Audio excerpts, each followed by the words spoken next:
menerima gitu loh. Bagi Yesus dan bagi murid Yesus, Yesus itu hanyalah utusan Tuhan. Semua orang. Tapi bagi Kristen, biarkan saya bicara. sosok saya dulu baru kau tanggapi. Saya dulu lah, saya dulu. Anda diam dulu. Anda diam dulu. Jadi Yesus, ya udah silakan Anda bicara dulu, gantian kita ya, silakan. Kenapa saya bicara? Karena dari awal kamu sudah membuat kesalahan sangat fatal. Kamu mengatakan Tuhan jadi manusia jadi Tuhan, itu salah, sangat salah. Karena yang jelas yang ada adalah Tuhan jadi manusia. Jadi Yesus adalah Tuhan yang sudah ada sebelum diciptakan, dan dialah pencipta dunia ini. Dalam Yohanes 1 ayat 3, 1 ayat 10. Dialah menciptakan, dan Yesus itu ketika menciptakan dunia ini, dia bukan dalam bentuk manusia seperti yang Anda lihat Yesus, tapi dia adalah dalam bentuk firman. Yang firman itu bersama-sama dengan Allah, dan dia menciptakan itulah Yesus. Ya. Udah aku bilang kan Bang. Ini salah, jadi kamu jangan mengatakan bahwa manusia jadi Tuhan, bukan. Itu salah, itu itu pembodohan, dan kasihan orang Kristen yang paham bisa aja terpengaruh dengan ucapan kamu gitu ya. Saya jelaskan itu. Dah gantian kita. Boleh ya? Di dalam kitabnya orang Yahudi, Yeremia 43 nomor 10, tidak ada Tuhan yang dibentuk setelah aku. Jadi yang membentuk diri menjadi manusia di dalam Filipi 2 nomor 6 nomor 7 ini siapa? Coba jawab dulu. Jawab dulu Bang. Tidak ada. Yesaya 43 nomor 10, tidak ada Tuhan yang dibentuk setelahku. Itu betul enggak? Ya memang tidak ada. Nah, yang dibentuk, yang membentuk diri menjadi daging Yesus ini siapa? Dia itu firman.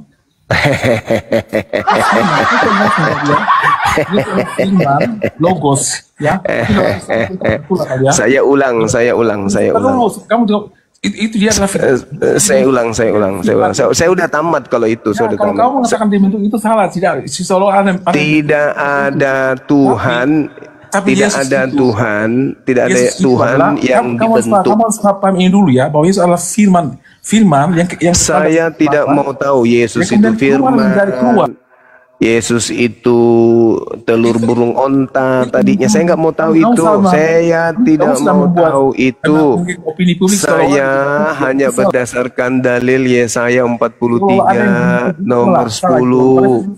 Pemikiran kamu supaya kamu jangan terjebak dengan pemikiran itu bahwa Tuhan dibentuk. Yesaya 43 nomor 10, tidak ada Tuhan yang dibentuk menjadi daging.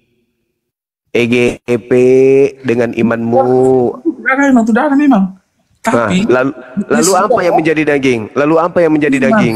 Firman yang kekal dalam diri Allah. Firman yang menjadi daging. Logos itu. Kamu bohong. Kenapa yang dikatakan Allah? Karena dia adalah firman. Coba kamu baca Filipi 2 nomor 6, nomor 7, nomor 8. Apakah firman yang menjadi daging? Kenapa? Coba kau baca Filipi 2. Kamu baca Filipi 2. Oh, bahaya. Kamu tahu kan saya tidak bisa diskusi dengan orang yang tidak paham Bible. Maaf kawan. Kamu tidak paham, kamu itu penyesat. Ya, kalau kamu paham, dasar orang paham isi kitabnya itu adalah menghafal kitabnya. Bagaimana mau paham kalau menghafalnya tidak, Pak? Sekarang Anda mending dibawa aja, saudara, Anda dibawa aja. Anda nggak bisa berdiskusi. Anda dibawa aja atau pergi ke gereja, lap-lap pantatnya pastor. Di sini nggak bisa. Saya tidak butuh orang seperti Anda. Saya butuh orang yang pintar, bukan orang bahlul. Maaf ya. Kasih bedak pantat Anda kiri kanan, lubangnya kasih lipstick. Gitu. Temani pantat Anda bicara.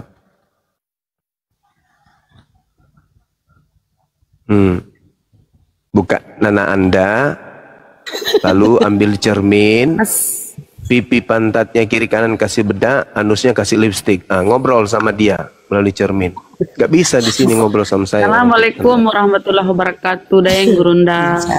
Waalaikumsalam warahmatullahi wabarakatuh. Bang Akang, Bunda Ripa, Uni Ripa, Akhi Moto. Waalaikumsalam. Bang Handi lanjut. Bang Hen. Ideus itu udah lama itu Bang. Sejak zaman Zoom itu. Orang stres, mau dilayani orang stres gitu. mending dia masuk kamar, ambil cermin, buka celananya, pipi pantatnya kasih bedak, lubang anusnya kasih lipstick. Nah, suruh ngobrol sama pantatnya.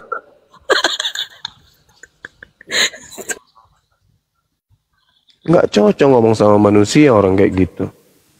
Assalamualaikum warahmatullahi wabarakatuh. Waalaikumsalam warahmatullahi wabarakatuh. Ketipu di forum itu di tempat Bang Zuma palsu. 2 paus melayang di situ.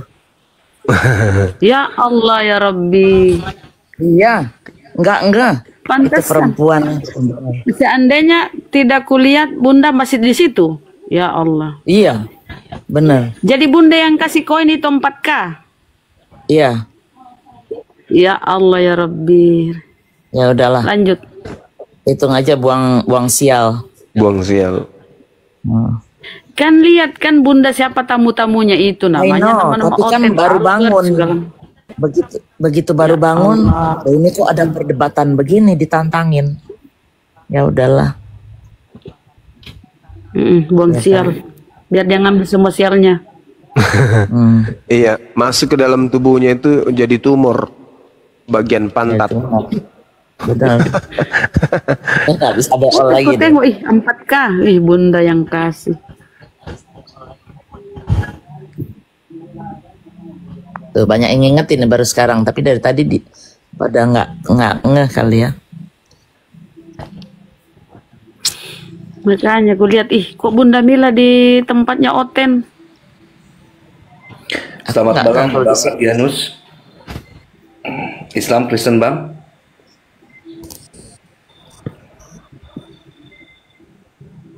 Bang Ardian. 1, 2, 3. Terima kasih Bang. Kang jadiin moderator juga dong Kang, biar bisa pilih-pilih Oten di bawah Kang. Iya, siap. Aku mau ngasih Bang Zuma aja deh. Wah, kalau aku tuh karena aku dengar ngajinya tadi pagi 2 session. Bagus. Masya Allah. Subhanallah. Aku bilang, waduh ngaji ya. My husband, suamiku dengerin itu yang ngaji ini ya, imam Masjidil Haram ya.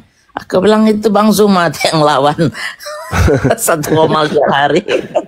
Kayak Masjidil Haram, imam besar itu kan. Siapa namanya? Udah lupa lagi ya. Sudais. Siapa sih? Karena pakai sedih-sedih sedikit ya. Pakai sedih-sedih sedikit. Bayan. Iya bagus banget.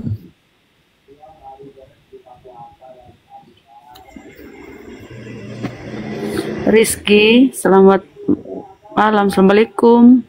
Waalaikumsalam. Muslim Bang, apa yang disampaikan? Silakan. Muslim. Ini saya tadi menonton di Abu Yastrong. Ada itu Novan yang baru mualaf itu, rupanya dia ada masalah tadi ngadu di situ. Jadi dia minta dijemput. Tapi nggak ada yang tanggap sih. Kasihan. HP-nya diambil dua-dua bilang. Dia minta dijemput. Tapi di Buya Strong tidak ada solusi saya dengar tadi itu. Bang Rizky, izin Bang Rizky ya. Yeah. Ini kan kita bergerak di sosial media. Yeah. Kita memang punya lembaga, yayasan yang insya Allah tuh bisa mensupport dan membantu. Tapi masalahnya kan kalau sekedar curhat di koma terus kita langsung ini kan nggak bisa begitu juga. Ya. Dan kita juga nggak tahu kan permasalahan apa yang sedang dihadapi. Jadi semua tuh ada proses Bang. Gitu, nggak bisa hari ini kita bangun langsung lari gitu, nggak bisa begitu. Mungkin Bang Zuma mau nanggapin itu. Iya, ini apa? Keseringan buka komal. bukannya sibuk belajar, buka komentar apa-apanya. Terus yang sita HP-nya siapa, Bang? Turun tadi orang yang ini, yang merah. Terlalu sibuk kurasa ya. Dan tak siapa apa aja yang dinaikkan di Komal. Kadang Bang Zuma, kita mau nasehatin mereka, takutnya nanti mereka pikir kita intervensi mereka, Bang. Padahal kan niat kita kan bukan mau menghalang-halangi mereka eksis di dunia sosial media kan, Bang. Kita juga paham lah siapa sih yang nggak punya giroh untuk membela agama. Tapi kan kayak saya, Bang, misal saya chat dia Jai, terus sama Novan, bahkan Yoga gitu kan. Terkadang nanti dikira kita ini terlalu ikut campur sama urusan pribadi mereka gitu loh, Bang. Serba salah juga. Nanti ketika punya problem mereka ngasih tahu ke kita. Nah dikira kita nanti nggak mau bantuin. Gitu loh. Menurut Bang Zuma gimana? Ini juga harus kita inisin juga loh, Bang. Kalau aku nanti takut dikira sosok ikut campur nanti, Bang. Nasehatin dikira kita kayak menghalang-halangi mereka mau berupload nanti. Akang, abang, Bang Zuma, Bruda, Mirifa dan semuanya aku isi di bawah ya, biar ada slot, nggak apa-apa. Aku di bawah aja. Assalamualaikum warahmatullahi wabarakatuh. Masih ada Fahi. Waalaikumsalam warahmatullahi wabarakatuh. Assalamualaikum warahmatullahi wabarakatuh. Masya Allah.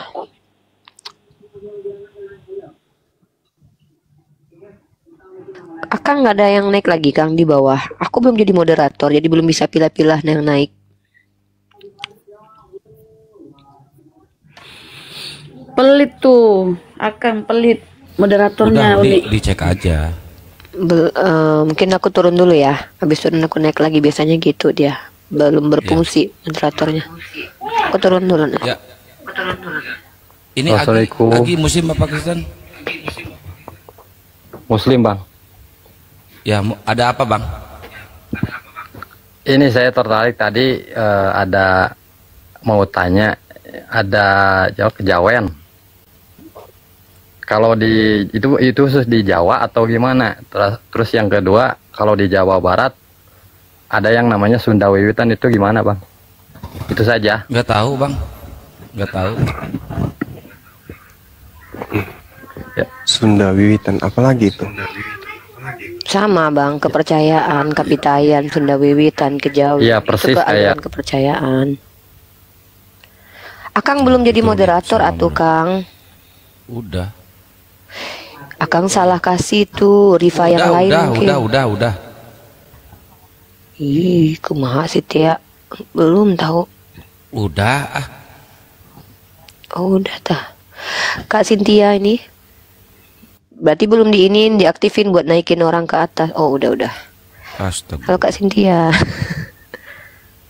Kak Cynthia. Loh, mana orangnya? Udah turun. Ya, yang Muslim jangan minta naik dulu dong.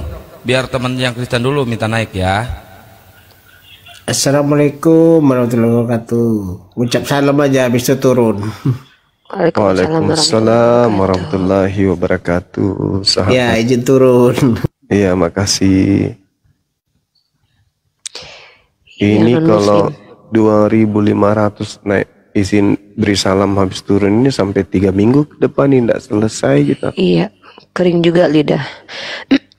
Ya, saya wakili aja ya teman-teman di bawah 2.500. Assalamualaikum warahmatullahi wabarakatuh. Waalaikumsalam warahmatullahi wabarakatuh. Yang di bawah juga yang beri salam, saya wakili teman-teman di atas. Waalaikumsalam warahmatullahi wabarakatuh. Masya Allah. Yang di YouTube juga ya. Assalamualaikum warahmatullahi wabarakatuh. Sehat-sehat semuanya. Panjang umur, rezekinya dimudahkan oleh Allah. Amin. Masya Allah. Silakan. Yang naik yang non muslim ya guys. Yang bau-bau muslim saya skip ya. Yang kepencet langsung di ini aja, ditolak lagi aja guys. Yang non muslim yang mau naik kalau perlu ketik 1 biar dijambak nanti. Bagaimana kalau mereka mau naik mau kasih kita THR? Boleh nggak? Boleh, gimana ya? Entah. Boleh ya, Bunda. Hah? Boleh. Boleh. Oh. Iya. Pak Bom Bom naik, Pak Bom Bom. Assalamualaikum. Waalaikumsalam warahmatullahi wabarakatuh. Salam. Bang Suma andalanku. Saya dari Sidrap ini Bang Suma. Iya, Cawiwi. Anu ini Bang Suma, saya mau tanya ini Bang Suma. Iya. Di sini itu yang selalu anu apa? Yang makacoca itu yang orang Kristen itu. Siapa namanya? Pintar, Edis. Walah. Itu pintar gak itu bahasa ini Bang Juma? Bahasa Arab ya? Enggak. Oh berat. Enggak ya? Awe ajak bawa ke si kepala talang itu. Cuman dia itu dia licik. Itu liciknya dia itu ya pintar mutar-mutar kata kalau dia. Tak ada gunanya. Mending saya diskusi dengan 1000 orang pintar daripada orang licik satu orang seperti dia. Betul. Itu pernah kita dengar itu debat itu, memang susah kalah kita itu. Bolak-balik perkataannya.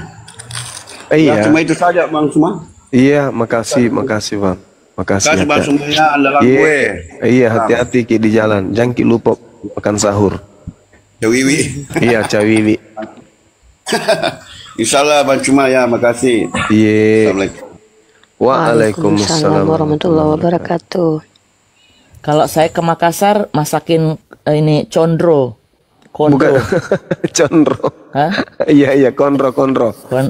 Condro ya? Iya, konro. Sama iga bakar, Bang Suma. Baik, Bun, baik. Masya Allah. Di sini banyak iga bakar. Ada iga gajah, itu bagus juga katanya. Ya Allah. Tidak ada. Tidak ada Bun iga gajah. Yang banyak vitaminnya iga bom-bom. Iga roh. Bom udah nggak punya iga. Iga roh. Akang dicariin Ustadz Wafi tuh. Kalau nggak di cancel. Udah Bun, beliau udah lihat di grup. Udah dipakai pun dia. Oh iya. Ini ada yang naik 2 dari tadi tuh, minta naik terus turun lagi. Pak Angler DTT sudah saya naikin. Muslim non Muslim Pak? Muslim. Oke, ada yang mau disampaikan sebelum saya turunkan Pak? Biar kita isi slot kosongnya untuk non Muslim ya. Oh. Rian kalau non Muslim. Saya mau sapa-sapa dulu Bang Zuma. Iya. Muslim yang naik pur-puruan. Iya, dari Pindrang ini Bang Zuma. Pindrang juga. Tadi Sidra Pindrang, sebentar baru. Allahu Akbar, Masya Allah. Alhamdulillah. Alhamdulillah. Saya dari Polres Pindrang Bang Zuma, selalu mengikuti Allahu Akbar, Masya Allah. Subhanallah. Tidak pernah Ki di Polwil, Pare-Pare. Pindahan dari Palu ke Bang Zuma. Oh, Palu. Iya. Dulu di Palu 19 tahun lebih baru pindah. Iya, menjadi 2019 baru pindah setelah bencana Bang Zuma, habis habis evakuasi lalu, alhamdulillah pimpinan minta supaya dipindah. Iya, karena keluarga di Pindrang Bang Zuma. Iya, kembali ke markas berarti. Saya ini garo-garo Bang Zuma, bapak orang asli Pindrang. Iya. Saya punya mama orang Palopo, Palopo Toraja. Iya. Kalau saya punya kakek, alhamdulillah mualaf Bang Zuma. Bapaknya Allahu mama. Akbar, Masya Allah. Iya. Subhanallah. Salam teman-teman di Polres Pindrang sana. Siap Bang Zuma, saya selalu mengikuti. Saya suka debat-debatnya Bang Zuma karena menyajikan. Di mana Ki? Di Paleteang Ki, lerang-lerang, Batan Sawito atau di mana? Saya di Polresnya Bang Zuma, di bidang kesehatan. Oh gitu, iya. Tidak maksudku tinggal tak di Pindrang di mana? Di Mas Sawito nih, Jalan Seroja. Oh Sawito, jalan yang ke Jalan Seroja. Oh iya. Dekat Jalan Salo, dekat Masjid An-Nur. Alhamdulillah sama dekat masjid sih. Iya, Masya Allah, iya. Iya. Banyak Selalu kenangan di Pindrang. selalu ikuti. Pernah di Pindrang berarti ini? Iya, Andre itu barana barra. Barana barra. Waktu ini Bang, waktu KKN di Pindrang saya kemarin. Oh. Di lerang-lerang. Oh, lerang-lerang, iya. Iya, Paleteang. Iya. Tempatnya Kospin.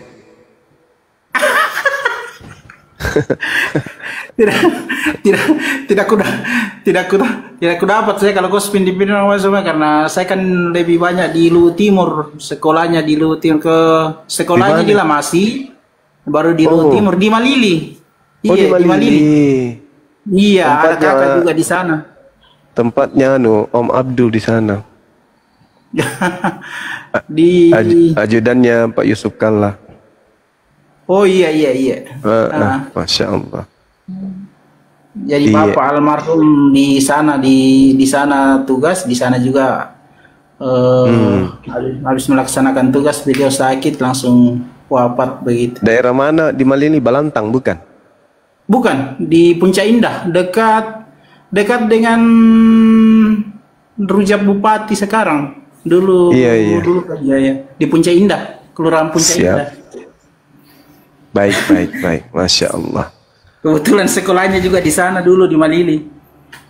Iya, Masya Allah. Saya tahun 97 ikut musabaqah di Malili.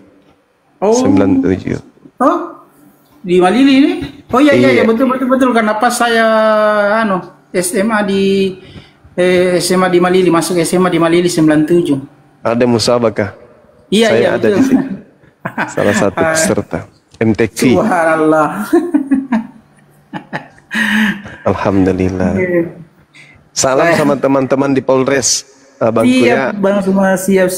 Alhamdulillah, Masya Allah. saya mengikuti terus. Saya suka debat Alhamdulillah. karena menyajikan yang benar-benar fakta. Karena Alhamdulillah. bukan apanya Bung Suma, saya kan kakek kan dari non. Iya, betul. Harus kuat. Keluarga saya akui keluarga saya banyak di daerah Seriti, Lamasi dan Toraja yang non, tapi ya itu saya selalu menyajikan fakta, terserah mereka mau menerima atau tidaknya, kan kita cuma menunjukkan supaya jalan kebenaran. Iya, betul. Baik abangku, thank you Bang ya. Selamat Iya Bang, semua siap. Selamat. Iya, assalamualaikum. Waalaikumsalam warahmatullahi wabarakatuh.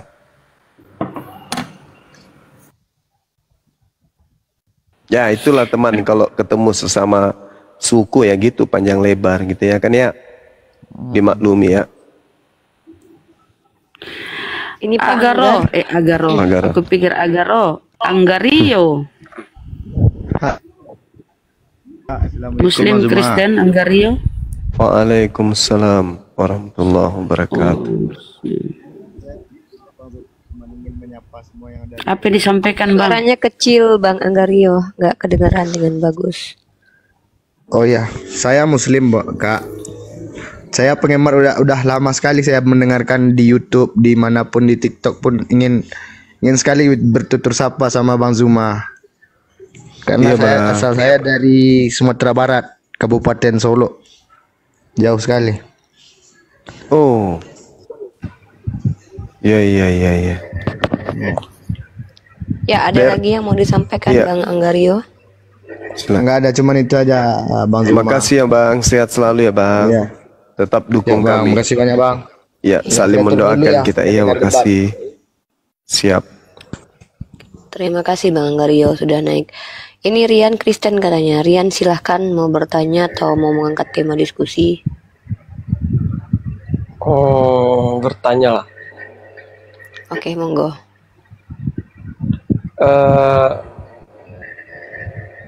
Sesuatu untuk menuhankan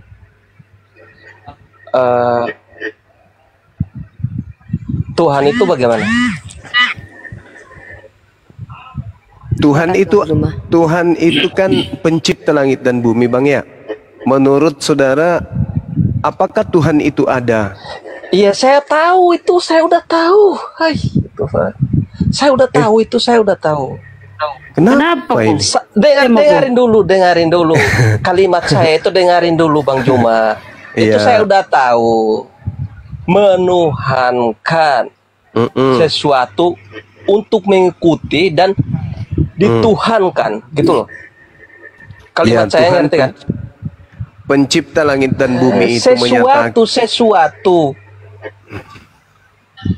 Pencipta langit dan bumi itu lanjut. Pencipta langit dan bumi. Saya bukan tanya pencipta langit dan bumi loh. Tuhan sesuatu. Kan Anda bahas.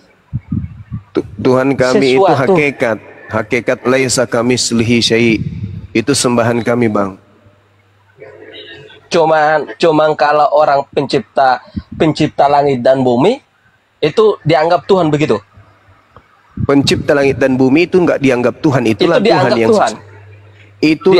yang itulah Tuhan yang sesungguhnya. Rian, dengar dulu Rian. Pencipta langit dan bumi. Kamu diam dulu biar Bang Zuma. Itulah Tuhan yang sesungguhnya. Apa yang berada di antara langit dan bumi itu ciptaan. Seperti Yesus itu ciptaan. Karena dia berada di dalam zona ciptaan. Gitu Abang. Jadi yang disebut pencipta langit dan bumi itu, itulah yang orang Indonesia sebut Tuhan. Kalau kami menyebutnya Khalik, pencipta makhluk. Gitu Bang. Berbeda dengan sembahan Abang. Sembahan Abang itu makhluk. Roh dia. Yang Anda sembah itu kan roh halus. Gini loh. Biar akal itu sehat dulu, biar jangan kemana-mana menghujat sana sini, nanti dikembalikan kepada kamu nggak bisa masuk akal ngomongnya gitu loh. Ada bedak sama lipstick nggak di situ Bang? Nggak bisa masuk akal gitu loh Bang. Nanti ada bedak sama lipstick. Dengarin dulu di situ ngomong saya dengar. Ada lipstick sama bedak nggak di situ Bang?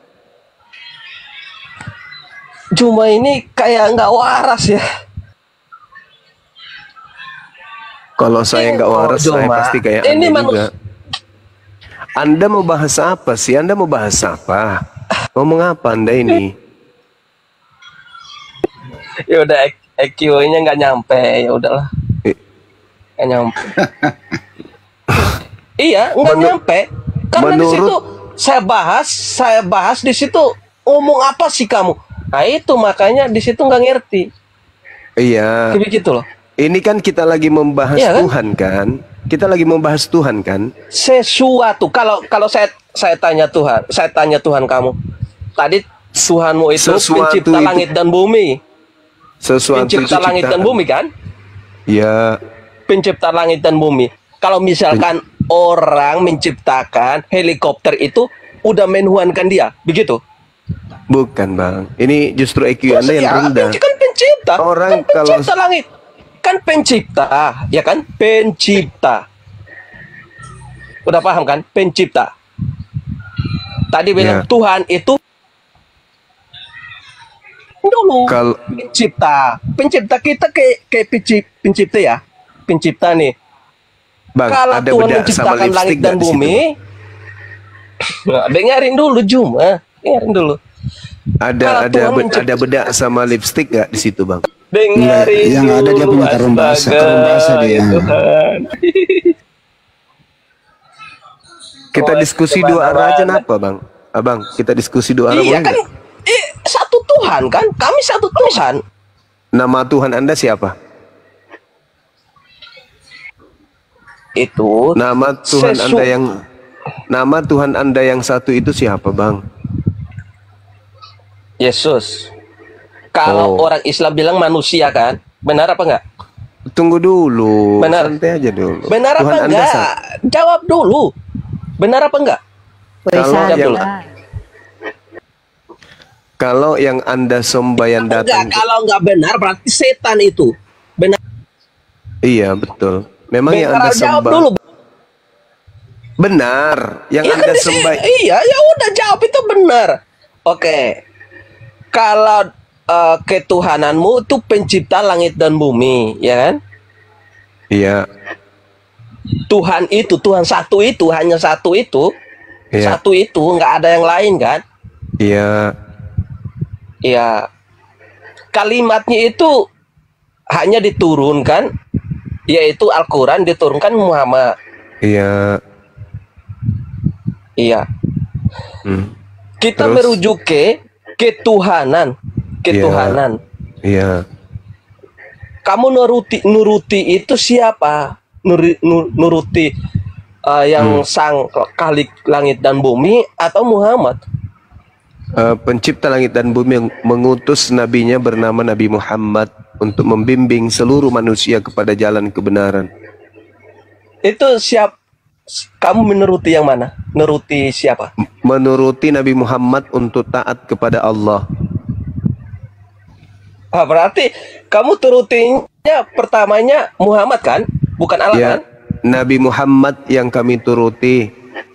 Nah itu menuhankan Nabi Muhammad itu namanya. Kan nomor satunya Muhammad kalau berarti begitu. Kami turuti.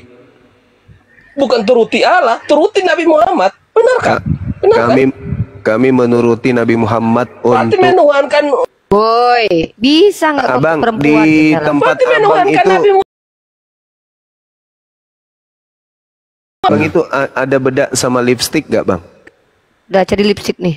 Nah, cari lipstick silakan. Kasih pantatnya bedak kiri kanan, anusnya kasih lipstick, habis itu pasang di cermin, ajak pantat Anda bicara bang, jangan dengan saya. Gak layak saya bicara dengan pantat. Bukan pantat, ini namanya empot ayam. Apa bedanya?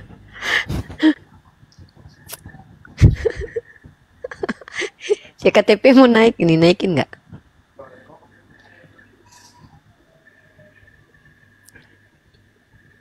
Oke, sebelum KTP, Pisces Gear, Muslim non Muslim?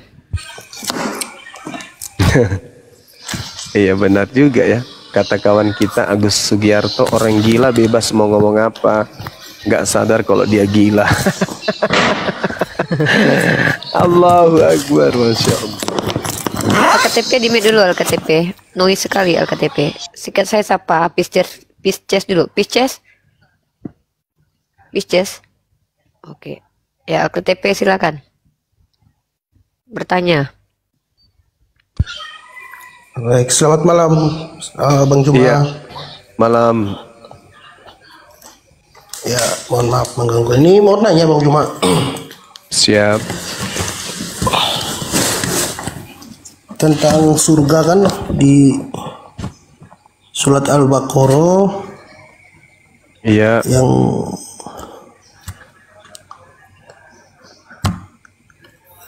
Al-Baqarah 25. Perbedaan surganya di Injil Markus. Iya. Dengan di Al-Quran ini bisa minta dijelaskan nanti Bang. Saya baca yang di Al-Baqarah dulu Bang Juma ya, yang Al-Baqarah 25. Boleh.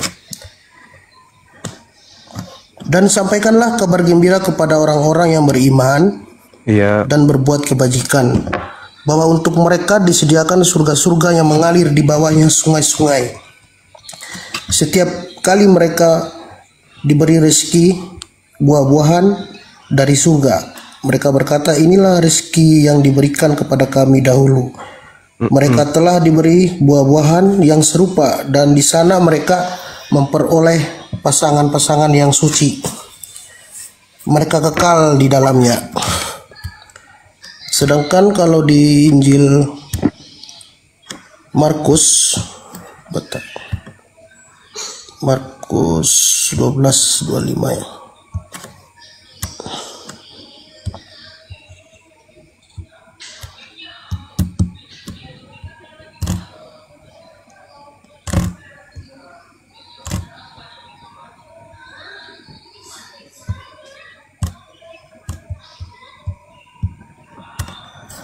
Markus 12:25, orang-orang Saduki bertanya kepada Yesus tentang surga. Kemudian Yesus menjawab, sebab apabila orang bangkit dari antara orang mati, orang tidak kawin dan tidak dikawinkan, melainkan hidup seperti malaikat di surga.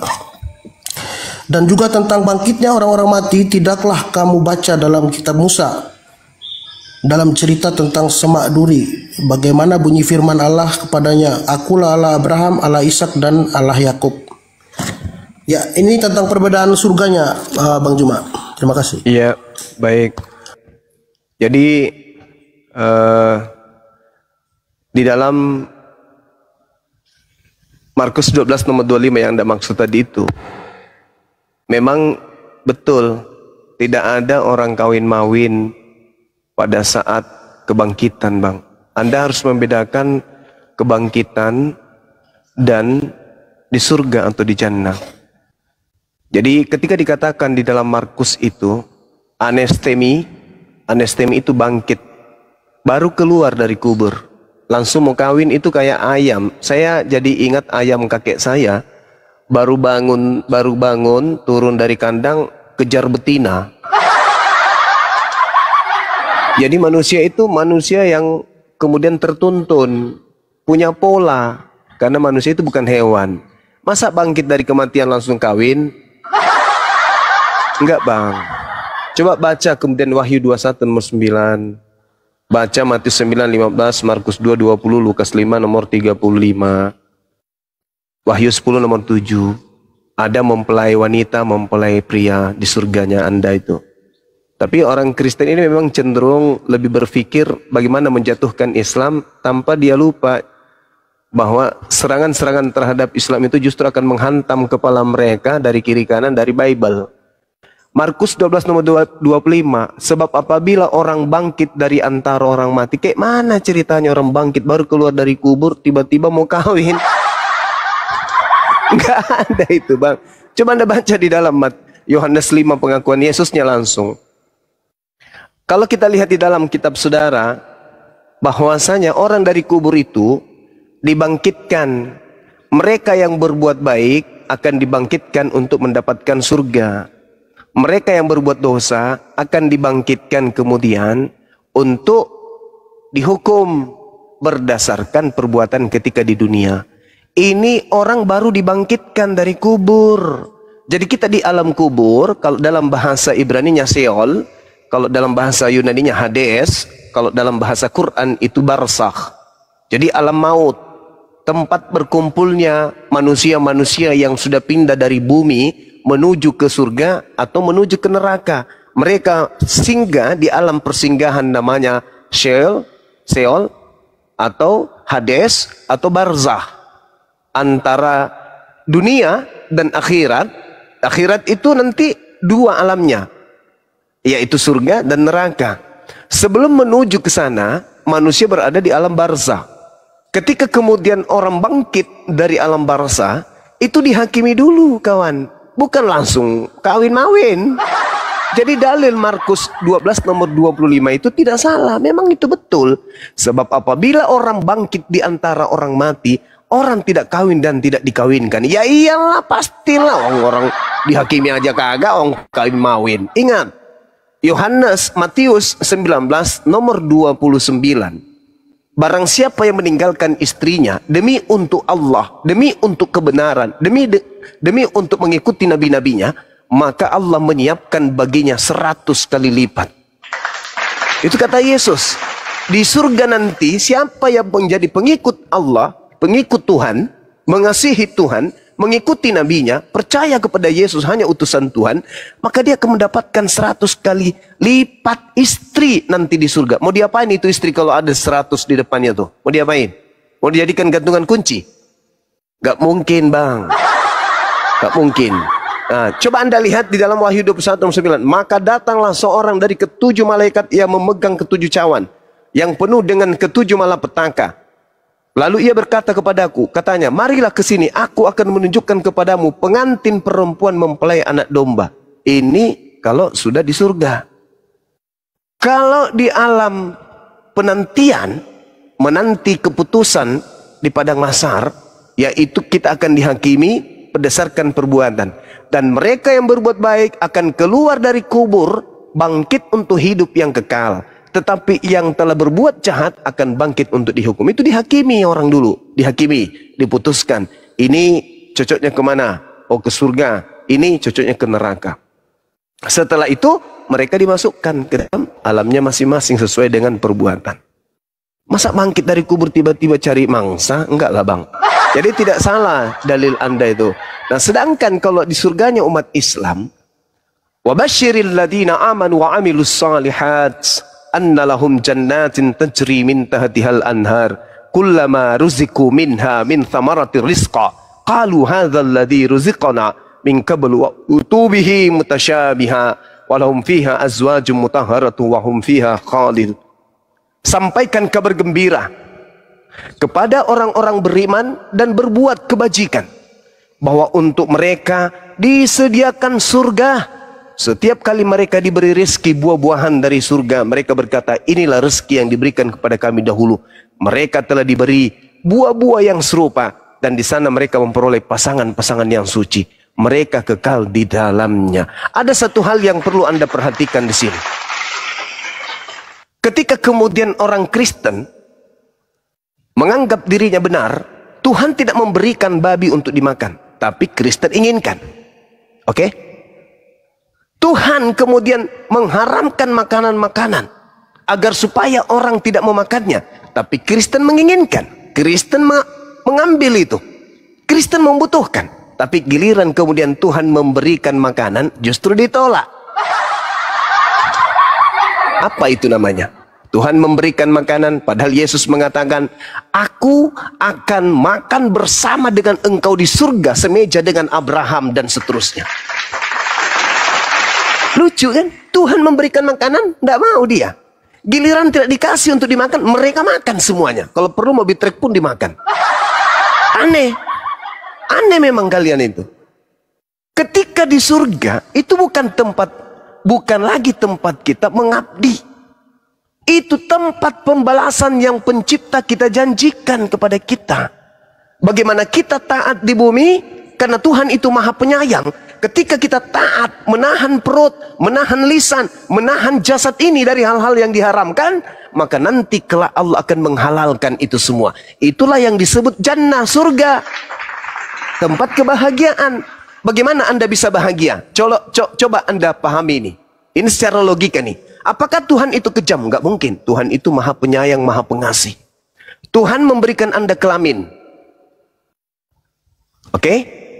Lalu kemudian dihidupkan pada tempat yang kekal. Hidup kekal, punya kelamin, tapi pensiun kelaminnya.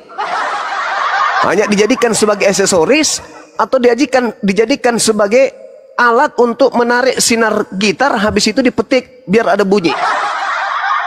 Itu surga atau neraka namanya.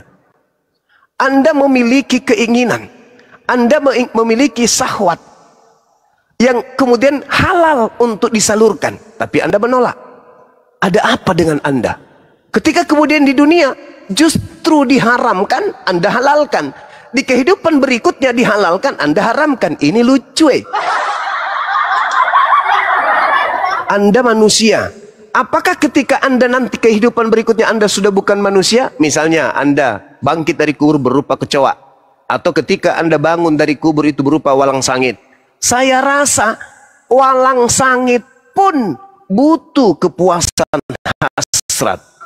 Kalau nggak percaya tanya bom-bom. Apalagi ente. Bagaimana mungkin nanti Anda masuk surga, Anda mengingat kehidupan di dunia? Apa yang Anda katakan? Andai dulu di dunia aja daripada di sini. Punya senjata, tapi pelurunya nggak ada. Punya lambung, tapi nggak diisi. Apanya artinya ini hidup kekal kayak begini? Padahal kiri kanan ada buah-buahan. Kiri kanan banyak yang indah-indah. Banyak bidadari-bidadari. Tapi tidak dikasih keinginan seperti manusia. Apanya ini namanya? Itu siksaan, coy. Kecuali ketika Anda bangkit dari kehidupan nanti, Anda sudah berubah menjadi apa itu ya? Menjadi kura-kura ninja. Tapi kura-kura pun masih membutuhkan kemudian jantan betina. Apakah setega itu Tuhan pencipta langit dan bumi Kita aja nih, kita nih punya anjing peliharaan di rumah. Lalu kemudian kita kebiri dia. Kita larang, kita suntik nonotnya supaya tidak tegang. Atau kita tutup rahimnya supaya tidak melahirkan. Sehingga hilang nafsunya. Apakah itu Anda tidak kasihan? Sama anjing Anda yang begitu gagahnya kemudian. Lantas kemudian Anda kebiri, apa namanya itu? Dikebiri ya? Apa namanya itu ya? Dihilangkan nafsunya. Senjatanya dikebiri. Dikebiri. Gimana siksanya itu binatang? Coba, Anda manusia yang begitu sempurna, apalagi yang bangkit tubuh kemuliaan, artinya tubuh kesempurnaan, yang begitu ganteng, beribu kali ganteng lagi, begitu 1000 lebih kali lipat lagi kejantanan Anda di sana, ketampanan Anda di sana. Tapi yang ucoknya loyo, letoy, nggak bisa ngapa-ngapain, hanya seperti kain batik, kain horden ditiup angin. Alamak. Itu mah bukan surga coy, itu penderitaan, itu siksaan. Kain horden. Iyalah, senjata cuman kain horden, dipakai kipas-kipas. Gimana ceritanya? Aduh, mama dong. Jadi pahami Markus 12 itu kawan, 25, pahami bahwa itu bukan surga, itu hari kebangkitan dari kubur. Janganlah mau seperti ayam jantan, belum cuci muka, belum sikat gigi, cari betina kejar sana sini. Baru juga keluar dari kubur, cari betinanya, kejar betina. Enggak lah kayak gitu. Kita ini bukan binatang. Jadi kita dibangkitkan menurut Al-Quran dan menurut Yesus dibangkitkan, lalu kemudian dihakimi. Setelah dihakimi, baru diputuskan ini penghuni neraka, ini penghuni surga. Gitu. Nanti di surga kita diberikan segala macam kenikmatan. Di situ tidak ada lagi kesengsaraan. Yang ada hanya kebahagiaan dan kenikmatan saja. Tapi ingat bang, orang beriman itu tidak mungkin kemudian pola hidupnya itu seperti binatang. Kalau di dunia saja mereka tidak berzina, di dunia saja mereka menjaga kelamin mereka, di dunia saja mereka menjaga pola hidup mereka, bagaimana nanti di surga, di mana dia bisa melihat langsung Tuhannya? Tidaklah mungkin orang beriman itu seperti binatang, seperti hewan. Tidaklah mungkin orang beriman itu seperti di film-film biru yang Anda sering nonton. Tidak mungkin. Orang beriman ketika masuk ke jannah, jalannya pun itu penuh zikir, duduknya penuh zikir. Jadi tidak seperti pola yang kita bayangkan, seperti ada penceramah yang Ustadz dadakan yang mengatakan di surga itu ada pesta seks. Itu kalau ketemu saya itu kusiletin mulutnya itu. Nggak ada yang kayak gitu. Dipikirnya surga itu tempat surga itu tempat suci. Kenapa kemudian kita dihalalkan? Ya karena suci tempat itu, nggak ada haram di situ. Tempat suci, nggak ada kecemburuan. Yang ada hanya kasih sayang, kebahagiaan, kenikmatan dan seterusnya. Itu baru surga. Jadi ya cobalah renungkan. Mana ada orang bangkit dari kubur langsung kawin? Itu Yesus sudah memberikan contoh perumpamaan kepada orang pada saat itu ketika ditanya kawan. Jadi sangat disayangkan kalau misalnya Anda menganggap itu surga. Itu bukan surga itu. Hanya dicontohkan, tidak ada kawin mawin seperti malaikat di surga. Karena di surga memang malaikat tidak kawin mawin. Nah begitu juga manusia ketika hari kebangkitan. Tidak ada kawin mawin. Seperti itu saudara Al-KTP. Silakan. Baik Bang Juma. Tapi ini kalau kita baca dari judul perikopnya kan, ini pertanyaan orang Saduki Bang Juma. Iya, betul. Tentang apabila saudaranya meninggalkan istrinya, kemudian saudaranya menikahin istrinya, dan seterusnya sampai ke 7 keturunan. Terus Yesus menjawab kepada mereka kan, kamu sesat. Justru karena kamu tidak mengerti kitab suci maupun kuasa Allah. Ini sebentar ya, saya baca ulang Bang Juma, yang ayat 25. Iya. Sebab apabila orang bangkit dari antara orang mati,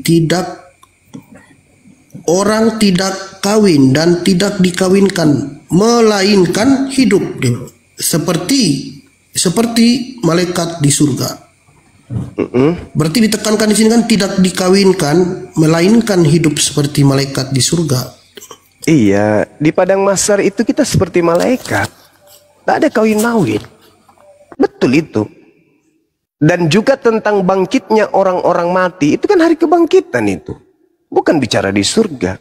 Tidakkah kamu baca dalam kitab Musa, dalam cerita tentang Semak Duri, bagaimana bunyi firman Allah kepadanya, akulah Allah Abraham, akulah ilah Abraham, ilah Ishak, dan ilah Yakub.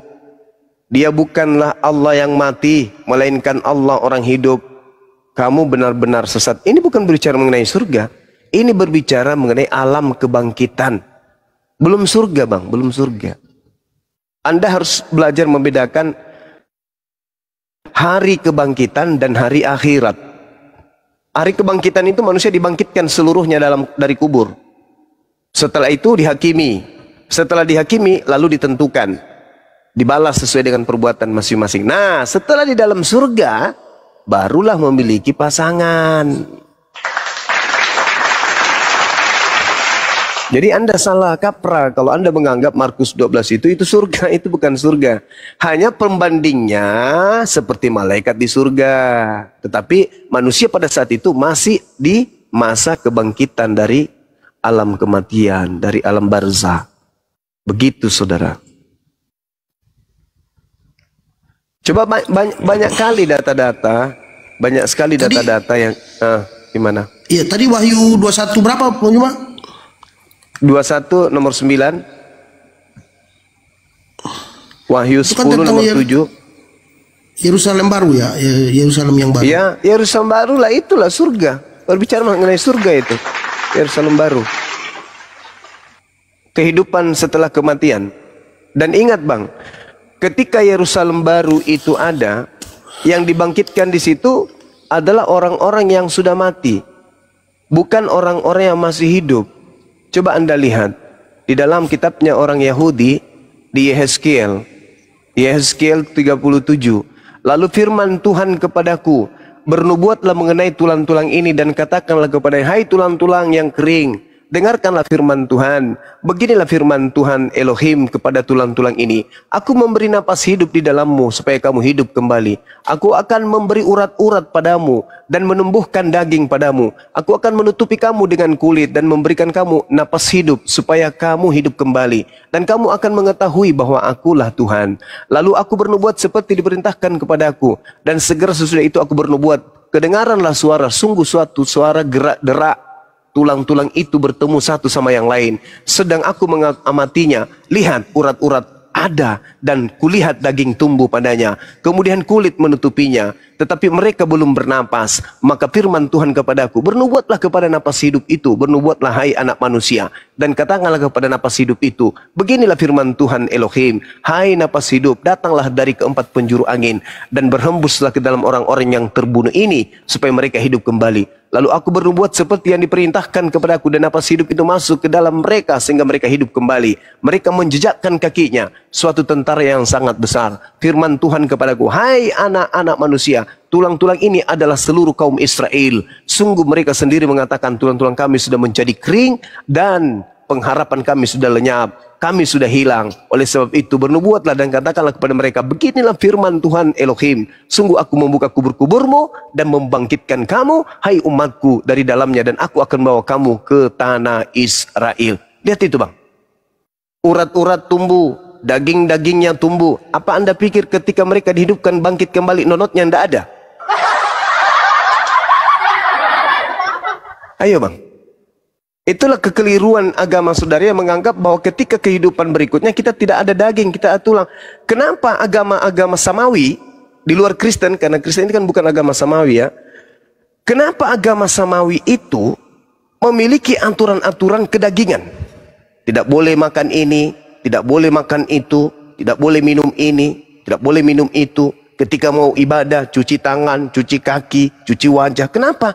Karena jasad yang kita pakai ini punya hak kelak nanti di akhirat.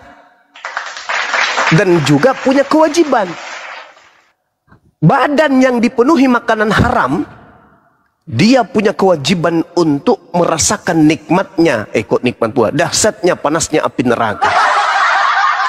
Jasad tubuh yang menjaga dirinya dari makanan yang diharamkan Tuhan berdasarkan agama dari agama samawi ini, itu punya hak untuk mendapatkan kenikmatan di surga.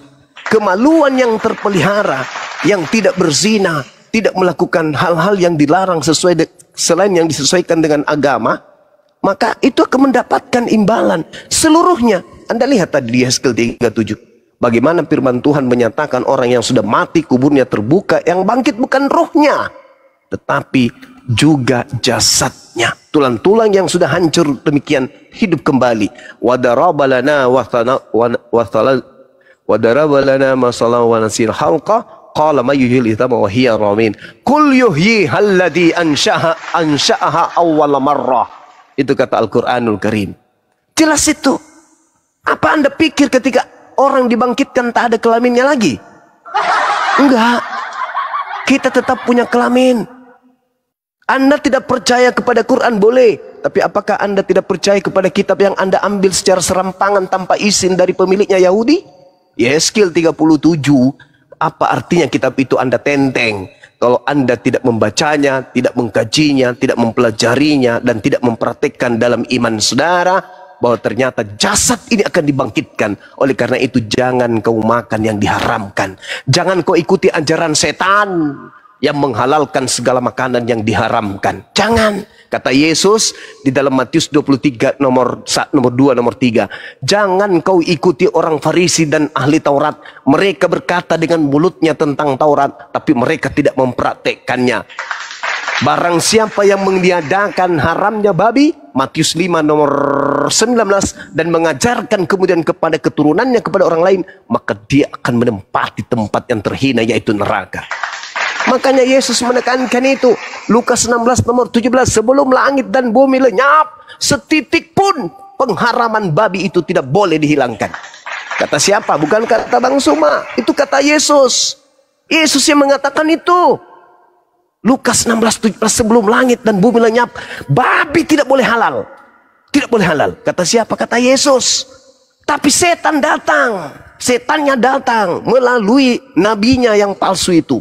Mengajarkan kemudian halalkan semua, tak ada yang haram, pokoknya halal, bahkan makan manusia pun boleh, tak ada yang haram bagiku, semuanya boleh bagiku. Ajaran apa itu? Itu sama seperti kera. Kera masih bagus, kera tidak makan es krim, masih ada makanan yang diharamkan yang tidak bisa dikonsumsi, tapi ada setan mengajarkan makan, pokoknya makan semua, kalau perlu meja juga dimakan karena berkaki. Nah, ini saudara. Jadi kalau Anda mengatakan bahwa di surga itu tak ada kawin-mawin, aduh Anda keliru. Yeskel 37 orang dibangkitkan lengkap dengan jasad. Apa Anda berpikir nanti istri Anda ketika bangkit sudah tak ada lagi lubangnya? Hah? Bahaya itu. Ketika Anda kemudian nanti dibangkitkan kubur tak ada lagi senjatanya, bahaya itu. Itu namanya Anda berpikir negatif tentang pencipta yang maha penyayang, maha pengasih terhadap ciptaannya. Itu saudara. Jadi umat Islam dalam hal ini meyakini sepenuh hati bahwa kehidupan di dunia itu sempurna, tapi di kehidupan akhirat surga jauh lebih sempurna. Itu yang ingin saya sampaikan kepada saudara. Demikian. Hey. Terima kasih Bang Juma. Saya mau bantah yang Bang Juma bilang tadi tentang tentang haram itu Bang Juma. Karena silakan, di Matius 15 ayat 1 sampai dengan berapa tuh? 12 ayat 11 ya. Matius 15 ayat 11 kan orang-orang Farisi mengatakan kepada Yesus, "Kenapa murid-muridmu tidak mencuci tangan sebelum makan?" Iya. Itu kan haram bagi orang adat istiadat orang Yahudi. Kemudian Yesus mengatakan, ya, dengarkan dan camkanlah, bukan yang masuk ke dalam mulut dengarkan dan camkanlah, bukan yang masuk ke dalam mulut yang menajiskan orang, melainkan yang keluar dari mulut, itulah yang menajiskan orang. Maksudnya Yesus kan jika hati kita itu penuh dengan kebencian, iri hati, dengki, dan sesuatu yang keluar dari mulut, dari hati kita yang tidak baik, itulah yang najis. Bukanlah yang kita makan, itu maksudnya Bang Juma. Jadi bagi saya mungkin dengan ayat ini Yesus tidak menghalalkan semuanya makanan gitu, termasuk babi tadi. Ya, silakan Bang Juma. Oke. Jadi sekali lagi saya katakan ya, ini udah berulang saya ulas teman ya. Cobalah sedikit-sedikit kita itu membangun kerangka berpikir di dalam beragama. Karena gini, kalau kita melihat Matius 15 ini, yang hadir di situ adalah orang-orang Yahudi, di mana menu makanannya sama sekali tidak ada babi, tidak ada anjing di situ, tidak ada kerah, tidak ada gorila, tidak ada biawak, padahal di meja makan mereka. Ketika Yesus mengatakan, dengar dan camkanlah, bukan yang masuk ke dalam mulut yang menajiskan, tetapi yang keluar. Ini tidak sedang, murid-muridnya tidak sedang makan babi. Ini hanya kasus cuci tangan. Cuci tangan dan tidak cuci tangan. Orang-orang Farisi, ahli Taurat, berkata kepada Yesus, kenapa muridmu makan tidak cuci tangan? Dijawab oleh Yesus, bukan yang masuk ke mulut yang menajiskan. Artinya, ini masalah cuci tangan, bukan masalah babi. Andai saja ahli Taurat dan orang Yerusalem, ahli Taurat yang ada di Yerusalem pada saat itu bertanya, Yesus, kenapa muridmu makan babi? Barulah boleh Anda mengatakan Yesus sudah menghalalkan babi. Ini cuci tangan, Cak Ayu. Bukan makan babi murid-muridnya di situ. Ini cuci tangan karena orang Yahudi tidak mungkin menghalalkan apa yang diharamkan. Tidak mungkin. Kalian yang pemakan babi yang mentafsirkan bahwa oh sudah menghalalkan semuanya. Salah ente. Karena ente bukan pengikutnya. Ini yang mengajarkan Anda menghalalkan itu adalah Yesus Kristus juga. Tetapi Yesus Kristus yang lain. Yaitu yang datang kepada Paulus. Yang membisikkan Paulus Kolose 2.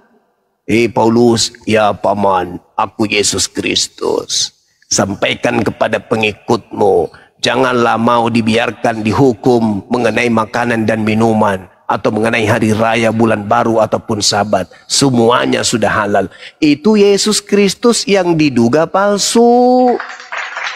Kalau Yesus Kristus yang datang ke tengah-tengah Bani Israel, itu mah tak menghalalkan babi. Yang tadi itu cuman terkait cuci tangan dan tidak cuci tangan.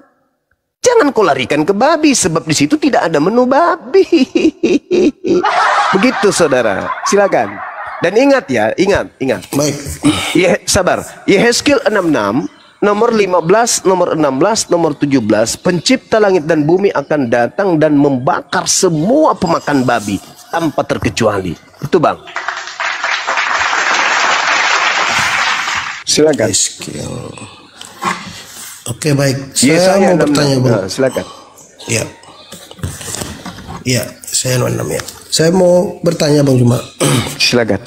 Kalau di agama Islam, di Muslim, apa boleh menceraikan istri? Atau misalnya istri menggugat cerai suami, itu boleh gak? Hal yang paling dibenci oleh Allah dan Rasulnya, tapi halal, yaitu cerai. Kenapa? Iya halal, tidak haram menceraikan istri. Tidak haram. Dan di dalam kitabmu juga ada kok tentang cerai itu. Nah, kalau di sini saya baca di Markus 10 ayat 11, Yesus berkata, barang siapa menceraikan istrinya lalu kawin dengan perempuan lain, ia hidup dalam perzinahan terhadap istrinya itu. Dan jika si istri menceraikan suaminya dan kawin dengan laki-laki lain, ia berbuat zina. Ya. Berarti diharamkan cerainya. Saudara, Matius 5 nomor 31. Barang siapa yang menceraikan istrinya, hendaklah dia memberi surat cerai kepadanya. Jadi jangan kamu salah artikan. Matius berapa Bang Juma? Mohon maaf. Matius 5. Iya, Matius 5 nomor 31. Silakan Anda buka di situ. Siapa yang menceraikan istrinya harus memberi surat cerai kepadanya. Jadi jangan Anda mensalah artikan Bible Anda sendiri. Sekarang begini, ketika ada seorang istri berzina, main dengan laki-laki lain, dan itu diulang setelah Anda nasihatin, setelah Anda memberikan maaf, tetapi dia tetap mengulang. Lalu dari hasil dia berzina, dia mendatangkan anak. Di saat kamu menjadikan dia, statusmu masih istri, dia hamil dari laki-laki lain. Dia punya anak. Bagaimana hasratmu ketika dia hamil? Apakah Anda ingin menahan selama 9 bulan? Itu mustahil. Maka apa solusinya? Ceraikan. Ceraikan. Ada seorang istri yang ketika Anda pergi kerja cari nafkah, di rumah ada orang tua Anda, ibu yang melahirkan Anda, memberi makan kepadanya dengan wajah yang muram, memberikan uang dengan muka yang tidak enak. Bahkan orang tua yang renta sering dipijak kakinya, ditamparnya, dikasih makanan basi. Dan Anda tahu itu, apa solusinya di dalam agama Anda? Hah? Masih tetap memberi nafkah wanita seperti ini? Oh tidak kawan, ceraikan. Kenapa? Karena itu hanya mendatangkan kemudaratan, kemudaratan bahaya yang sangat besar daripada itu. Tuh ada solusi, kita ceraikan secara sah. Matius 5 nomor 31 telah difirmankan juga. Ini firman Tuhan loh. Menurut tradisi Kristen, ini firman Tuhan. Siapa yang menceraikan istrinya harus memberi surat cerai kepadanya. Islam coy. Jadi jangan muluk-muluk kawan. Jangan muluk-muluk. Di dalam agama Anda, tokoh agama Anda, oh nggak boleh cerai. Tapi mengkawinkan yang sesama boleh. Bahkan mengkawinkan dengan binatang boleh. Agama apa kayak gitu kawan? Ketika kamu didoktrin di Kristen tak boleh cerai, dalil dalam kitab saudara apa itu? Bahkan Yesus mengatakan apa? Di dalam kitab saudara, barang siapa yang ingin menjadi pengikutku tapi tidak membenci istrinya, dia tidak boleh menjadi pengikutku. Di dalam Lukas pun dikatakan seperti itu. Barang siapa yang meninggalkan istrinya karena Allah, maka dia akan mendapatkan berlipat kali ganda saat ini juga. Artinya Yesus menerangkan boleh cerai pada kondisi-kondisi yang sudah tak bisa dipertahankan. Makanya di konsep Islam, hal yang halal tapi dibenci oleh Allah, dibenci oleh Rasulullah adalah cerai. Tapi kalau tidak bisa ada solusi lain, maka cerai. Kalau bisa mendatangkan kebaikan untuk kedua belah pihak, ceraikan mereka. Tapi kalau justru dengan membuat mereka kemudian semakin erat dalam hubungannya, mereka masih mencintai, jangan ceraikan. Itu Islam. Jadi Islam itu memberikan solusi. Makanya Islam itu ketika dikatakan dia datang sebagai rahmat, maka dia benar-benar memberikan solusi kasih sayang kepada manusia. Seperti itu kawanku. Silakan. Jangan bantah dari. Terima kasih. Ya, silakan. Ya. Tadi sempat Bang Juma singgung tentang Paulus. Kalau menurut saya, apa yang dikatakan Paulus benar. Seperti yang tertulis di Galatia 1 ayat 12. Karena aku bukan dia menerima Injil bukan dari manusia kan. Tapi itu sinkron Bang Juma dengan di Kisah Para Rasul 9, di mana waktu perjalanan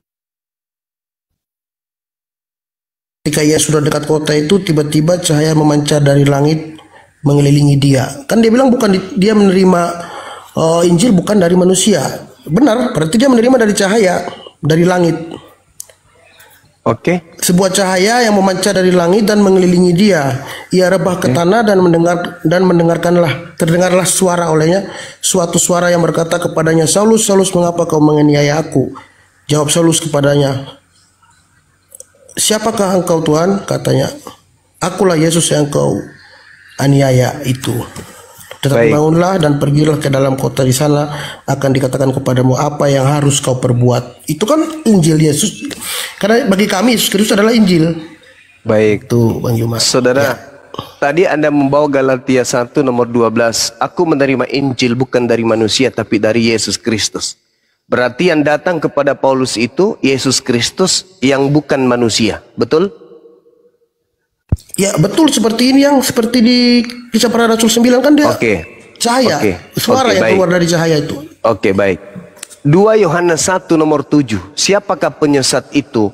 Bukankah dia yang pergi ke seluruh dunia yang tidak mengaku Yesus Kristus datang sebagai manusia? Penyesat adalah yang tidak mengaku Yesus Kristus datang sebagai manusia. Itulah antikristus. Makanya Kristen ini anti Yesus. Anti Yesus dalam hal yang diutus kepada Bani Israel. Kalian itu memang pengikut Yesus yang datang ke Paulus. Ingat saudara, ingat sekali lagi. Paulus mengaku Yesus itu bukan manusia. Dia datang mengajarkan dia Injil. Dan itu Yesus yang bukan manusia. 2 Yohanes 1 nomor 7. Penyesat antikristus itu adalah dia yang tidak mengaku bahwa Yesus datang sebagai manusia. Siapa orang itu? Paulus. Izinkan saya 1-2 menit ya berbicara setelah ini. Anda dengarkan, Anda nanti koreksi saya. Al-Quran saya mengatakan begini. A'udzubillahi minasyaitonirrajim. Wa innahu la ilmul lisa'ah fala tamtarunna biha wattabi'un hadza siratun mustaqim. Dan sungguh Nabi Isa alaihi salam adalah pertanda datangnya hari kiamat. Ketika ia datang untuk yang kedua kalinya, maka Nabi Isa alaihi salam menandakan bahwa datangnya detik-detik hari kiamat. Nah, di Al-Quran ketika Nabi Isa turun untuk yang kedua kali, itulah detik kiamat. Itulah saatnya kiamat. Bagaimana Anda lihat di dalam Matius 24 di data nomor 2, nomor 3 dan seterusnya. Ketika ditanyai kemudian oleh murid-muridnya, "Guru, ya paman, apakah tanda-tanda kedatanganmu?" Sama seperti Al-Quran. Tanda-tanda kedatangan Nabi Isa, tanda-tanda kedatangan Yesus. Anda baca nomor 27-nya di Matius 24. Apa yang dikatakan di situ? Sebab sama seperti kilat memancar sinarnya dari timur sampai ke barat, demikianlah tanda kedatangan anak manusia kelak. Yang kedua, matahari menjadi gelap. Data nomor 29. Matahari menjadi gelap, bulan tidak bercahaya, bintang-bintang berjatuhan, kuasa-kuasa langit berguncang. Anak manusia Yesus akan nampak di langit. Seluruh manusia di atas muka bumi ini akan memandang dia. Itulah tanda kedatangan Yesus.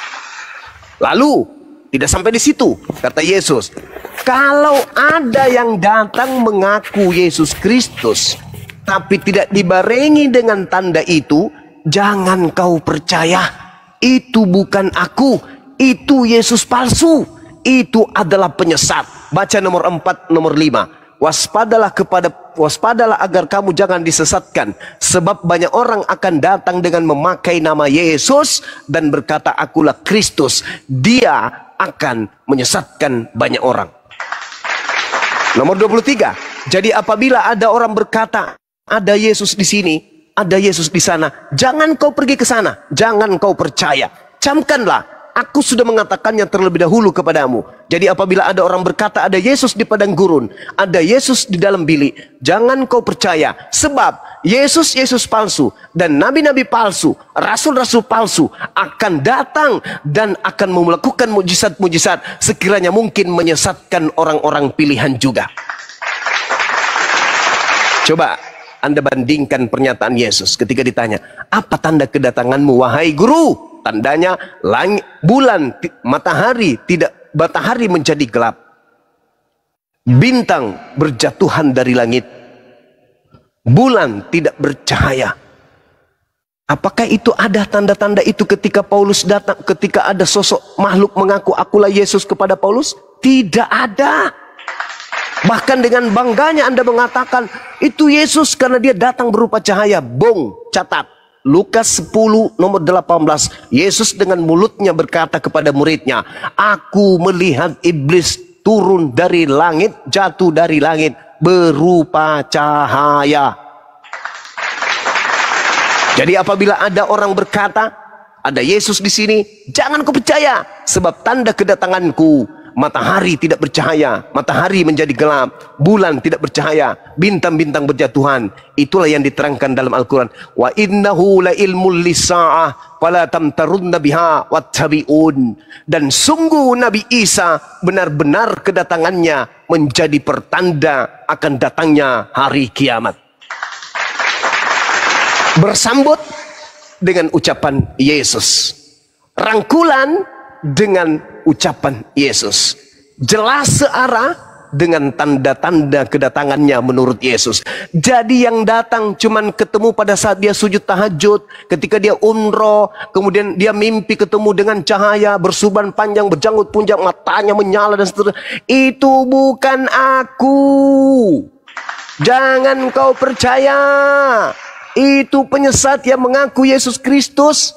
Ingat Matius 24 nomor 4 nomor 5. Waspadalah agar kau jangan disesatkan, sebab banyak penyesat yang akan datang dengan memakai namaku. Namaku siapa? Yesus. Berarti penyesatnya mengaku Yesus, dan dia akan berkata aku Kristus. Berarti penyesatnya Yesus Kristus. Paulus ketemu dengan cahaya. Siapakah engkau? Tuhan. Coba. Diarahkan lisannya Paulus mengatakan Tuhan, padahal dia nggak tahu itu Tuhan atau bukan. Langsung. Kenapa? Karena Paulus adalah orang pilihannya si penyesat tersebut. Diduga. Akulah Yesus yang kau aniaya. Pergilah ke seluruh dunia, jadikanlah seluruh manusia jadi pengikutku. Sedangkan yang asli, Matius 5 nomor 24, aku hanya diutus hanya kepada domba yang hilang dari umat Israel. Coba Anda telusuri iman Anda. Coba Anda pikirkan, kalau tidak karena ada yang menyesatkan, ada apa agama Kristen menggunakan kitabnya agama Yahudi secara tidak sah, hanya berupa terjemahan? Adakah nabi yang diutus kemudian untuk orang Roma? Adakah nabi yang diutus untuk orang Yunani, Kristen pertama, Katolik pertama kali? Adakah kemudian kitabnya orang Yahudi memang Tuhan firmankan untuk kalian Kristen? Tidak ada, kawan. Tidak ada. Mazmur 147 nomor 19 nomor 20. Firmanku yang datang kepada anak-anak Yakub dan aturan-aturanku yang aku berikan kepada Israel, tidak aku berikan kepada bangsa di luar Israel. Ulangan 33 nomor 4. Taurat adalah milik hak kepunyaan Bani Yakub. Yeremia 31 nomor 31 nomor 32 nomor 33. Aku akan mengadakan perjanjian baru kepada Bani Israel dan Bani Yehuda. Aku akan menanamkan hukum Taurat ke dalam batin setiap dari Bani Israel dan Bani Yehuda. Pertanyaannya, kalau bukan karena si iblis, apa alasannya terjemahan kitabnya agama Yahudi ada di atas kitabnya orang Kristen? Ini yang membuat bom-bom mencret. Nana tidak mampu menjawab, hanya membahas tentang kutu, dan kutu. Kalau bukan karena informasi dari si penyesat dari alam roh yang membisikkan pakai kitabnya ini supaya kita dianggap benar, siapa lagi? Anda bertanya, itu adalah Yesus? No, Yesus itu anak manusia. Coba Anda lihat, tanda kedatanganku adalah anak manusia akan nampak di langit, seluruh manusia akan melihatnya. Anak manusia. Apa kata Paulus? Aku menerima Injil bukan dari manusia. Berarti bukan dari Yesus. Tapi penyesat yang mengaku-ngaku Yesus. Mau saya buktikan? Kalau saya dikasih waktu lagi saya buktikan. Lihat teropong kitab Wahyu. Teropong kitab Wahyu. Yang Anda bangga-banggakan itu. Yang Kristen-Kristen banggakan itu. Akulah Alfa, akulah Omega. Coba Anda lihat. Wahyu 1 nomor 18. Dan yang hidup aku telah mati, namun lihatlah aku hidup sampai selama-lamanya, dan aku memegang segala kunci maut dan kerajaan maut. Siapa yang memegang kunci kerajaan maut? Siapa yang memegang kemudian yang berkuasa atas maut? Baca Ibrani 2 nomor 14. Karena anak-anak itu adalah anak-anak dari darah dan daging, maka ia juga menjadi sama dengan mereka dan mendapat bagian dalam keadaan mereka, supaya oleh kematiannya ia memusnahkan dia, yaitu iblis yang berkuasa atas maut. 1 Yohanes 5 nomor 19. Dengarkan. Kita tahu bahwa kita berasal dari Allah, dan seluruh dunia berasal di bawah kuasa iblis. Kisah 2 nomor 24.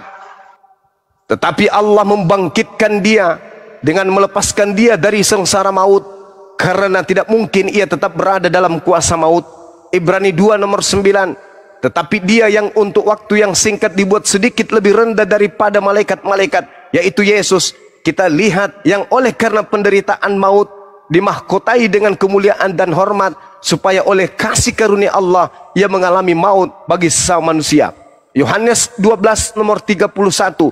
Sekaranglah waktunya dunia ini akan dihukumkan, dan juga waktunya iblis, yaitu penguasa dunia, dilemparkan keluar. Ingat saudara, Yohanes 14:30 iblis penguasa dunia. Yohanes 12 nomor 31 iblis mulai waktunya menguasai dunia, sebab iblis dikeluarkan dari tempatnya. Yohanes 16 nomor 11 akan penghakiman, karena penguasa dunia telah dihukum. Pahami itu baik-baik. Ketika ada yang berkata, akulah Alfa dan Omega, akulah yang telah mati namun aku hidup kembali supaya sampai selama-lamanya, dan aku memegang segala kunci maut dan kerajaan maut. Ngeri, karena yang memegang kunci maut dan kerajaan maut itu adalah iblis. Ingat, kata Yesus, kerajaanku bukan di dunia ini, kerajaanku adalah di surga. Sedangkan yang mengaku di Alfa dan Omega itu adalah kerajaannya di alam maut. Siapa yang berkuasa atas maut? Iblis. Camkan itu baik-baik. Camkan sekali lagi, saya katakan, camkan sekali lagi. Yesus tidak pernah berkata akulah Alfa dan Omega. Yesus berkata, aku datang bukan atas kehendakku sendiri. Berarti dia tidak maha berkehendak, berarti bukan dia yang awal. Wahyu 1 nomor 18. Aku memegang segala kunci maut dan kerajaan maut. Iblis adalah penguasa kerajaan maut. Ibrani 2:14, 1 Yohanes 5 nomor 19. Seluruh dunia berada di bawah kuasa iblis. Camkan itu. Kepadaku telah diberi kuasa, baik dan langit maupun di bumi. Itu siapa? Iblis. Tetapi ada yang keluar dari kubur, berkata kepada murid Yesus, kepadaku telah diberi kuasa di dunia. Kata Yesus, itu iblis. Tapi itu mengaku, akulah Yesus Kristus. Maka ketika Yesus telah terangkat ke langit, dia kemudian bebas menyesatkan siapapun, karena tak ada lagi nabi di dunia. Sudah terangkat Nabi Allah, sudah terangkat duta Allah, telah terangkat Rasulullah, yaitu Yesus alaihi salam, diangkat ke langit. Iblis tak ada lagi nabi pada saat itu. Maka dia secara serampangan memilih orang-orang yang kemudian dia anggap cocok untuk menjadikan dirinya sebagai utusannya. Ingat Kisah Para Rasul 16 nomor 18. Iblis memproklamirkan kerasulan Paulus. Demikian, silakan. Baik, terima kasih. Begini Bang Juma, silakan. Bagi kami, Yesus adalah juga Allah adalah firman, dan Yesus adalah Allah sendiri yang turun. Dan kejadian di Damsyik ini sama halnya dengan Musa, penampakan Allah waktu menampakkan diri kepada Musa sewaktu dia mengembalakan kambing. Allah itu berfirman, akulah Allah ayahmu, Allah Abraham, Allah Ishak dan Allah Yakub. Lalu Musa menutupi mukanya sebab ia takut memandang Allah. Jadi bukan suatu keheranan apabila Allah datang kemudian, karena sebelum Yesus datang kan Allah sudah pernah menampakkan diri kepada Musa. Kemudian dia menampakkan diri lagi kepada Paulus. di Damsyik berupa cahaya. Jadi bukan suatu ini sebenarnya suatu yang aneh gitu Bang Juma. Oke. Di Keluaran 3 ayat 1 ya sampai berapa tuh? 6. Karena sebelumnya kan Allah pernah menampakkan diri juga kepada Nabi Musa.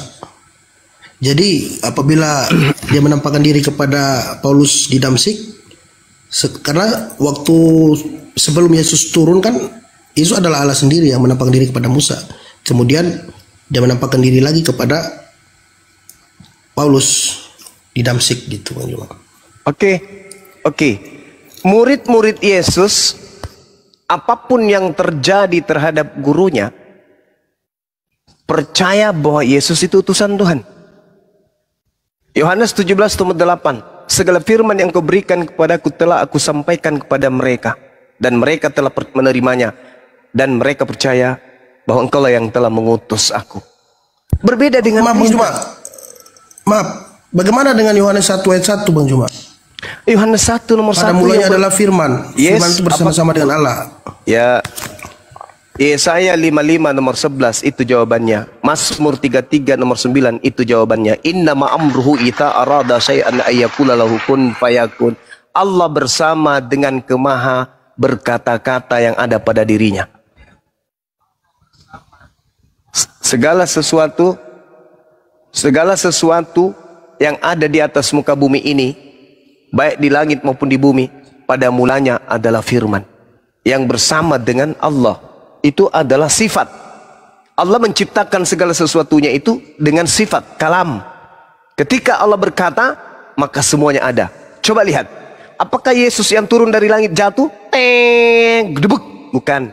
Yang datang ke bumi ini adalah firman yang dibawa oleh Roh Kudus, oleh Gabriel kepada ibunya Maria. Wahai Maria, yang maha tinggi menginginkan engkau hamil. Itu firman. Pada mulanya firman. Pada mulanya adalah firman yang dibawa oleh Gabriel. Lalu menjadi hamil, lalu menjadi manusia. Bukan Yesus melekat sama Tuhan, enggak. Bukan Yesus. Permisi Bang Juma, mohon maaf ya. Silakan. Boleh saya baca Yohanes 1 ayat 1 ya? Silakan. Ini kan jelas ini kata-katanya.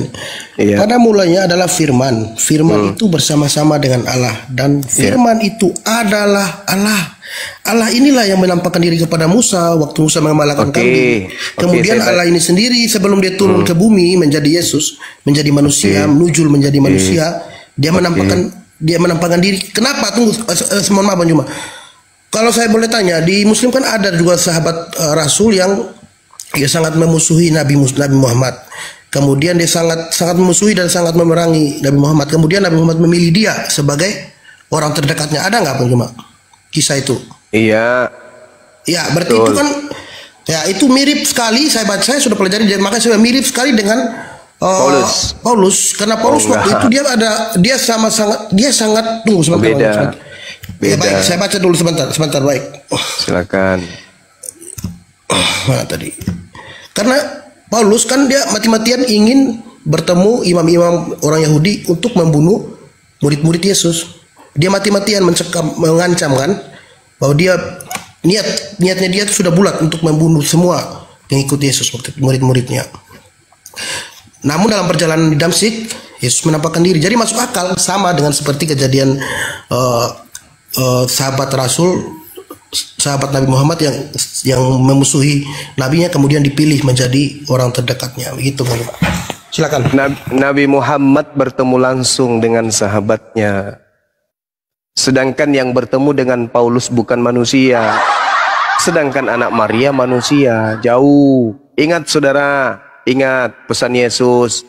Apabila ada orang berkata ada Yesus di padang gurun, jangan kamu percaya. Ingat, kalau ada yang berkata bertemu dengan Yesus atau Kristus di padang gurun, kata Yesus apa? Jangan kau percaya. Ketika Anda membawa kisah para Rasul 9, Paulus itu sedang berada di padang gurun Damsyik. Anda baca 1 Raja-Raja 19 nomor 15, firman Tuhan datang kepadanya, pergilah kembalilah ke jalanmu melalui padang gurun Damsyik. Damsyik itu padang gurun. Nubuat Yesus, waspadalah kepada penyesat yang ngaku bertemu dengan aku di padang gurun. Lalu kemudian dikatakan, waspada juga kepada penyesat yang mengaku bertemu dengan aku di dalam bilik. Apa dalam bilik itu? Temeong. Temeong dalam bahasa Yunani. Bilik. Temeong artinya apa? Artinya apa? Tempat rahasia, ruang rahasia. Sel, penjara itu ruang rahasia. Tidak boleh sembarangan masuk, nggak seperti toilet umum itu. Kalau di penjara, penjara itu khusus siapa yang ada di situ, itulah yang tahu di dalam isinya. Tidak semua orang bisa masuk ke dalam. Itulah yang disebut bilik rahasia, Temeong. Situlah tempatnya Paulus bertemu, mengaku bertemu dengan roh bernama Yesus, lalu menulis surat. Ada 3 surat yang diselesaikan Paulus dalam bilik rahasia. Karena dia mengaku, aku menerima Injil bukan dari manusia tetapi dari Yesus. Camkan itu baik-baik. Kemudian, ketika Anda berbicara bahwa seperti Nabi Musa bertemu dengan Allah di Gunung Sinai, itu bullshit, itu bohong. Allah Subhanahu wa Ta'ala tidak datang dalam bentuk hakikatnya ke Nabi Musa, dalam bentuk wujudnya kepada Nabi Musa, enggak. Dan itu dibantah kemudian Al-Quran surah Al-A'raf. Begitu juga dibantah oleh Kisah Para Rasul nomor 7. Saya bacakan kepada Anda, nomor 35. Musa ini yang telah mereka tolak dengan mengatakan, siapa yang mengangkat engkau menjadi pemimpin dan hakim? Musa ini juga telah diutus oleh Allah sebagai pemimpin dan penyelamat oleh malaikat yang telah menampakkan dirinya kepada Musa di semak duri. Musa inilah yang menjadi pengantara dalam sidang jemaat di padang gurun di antara malaikat yang berfirman kepadanya di Gunung Sinai. Kisah Para Rasul 7 nomor 35 nomor 38. Yang kamu sangka Tuhan datang kepada Musa, itu hanya malaikat. Ingat saudara, Yesus berpesan, waspadalah kepada penyesat yang datang kepadamu dengan memakai namaku dan berkata, akulah Yesus Kristus. Tanda-tanda itu, ketika aku datang, tanda-tanda itu menyertai aku. Sedangkan yang datang kepada Paulus, adakah tanda itu? Bukalah cakrawala berpikir Anda. Adakah tanda itu? Andai saja yang datang kepada Paulus di padang gurun Damsyik itu adalah Yesus anak Maria, maka 2000 tahun lalu dunia ini sudah kiamat. Tidak ada lagi dunia hari ini. Kenapa? Karena ketika yang asli datang, maka tanda-tanda bintang-bintang berjatuhan, matahari tidak bercahaya, matahari menjadi gelap. Coba kau bayangkan saudara, kalau satu hari matahari tidak terbit, hari kedua tidak terbit lagi, hari ketiga tidak terbit lagi, apa yang terjadi? Alam kita ini akan beku. Bintang-bintang berjatuhan. Kamu pikir bintang itu lebih kecil dari bumi? Enggak. Satu bintang bisa menutupi alam bumi ini. Hancur alam kita ini kalau dia jatuh. Itu tanda kedatangan Yesus. Jadi kalau ada yang datang ngaku-ngaku Yesus, meskipun 1 juta, 1 miliar orang atau makhluk ngaku-ngaku, aku ya Yesus, dengan segala macam mujizat yang dia perlihatkan, itu bukan Yesus. Kecuali tanda-tandanya ada. Apa itu? Matahari menjadi gelap, bulan tak bercahaya, bintang berjatuhan, kuasa-kuasa langit kemudian berguncang, dan Yesus nampak di tengah langit, dan kita seluruh manusia di atas muka bumi ini dari seluruh bangsa akan mengetahui bahwa dia datang. Itu baru Yesus yang asli.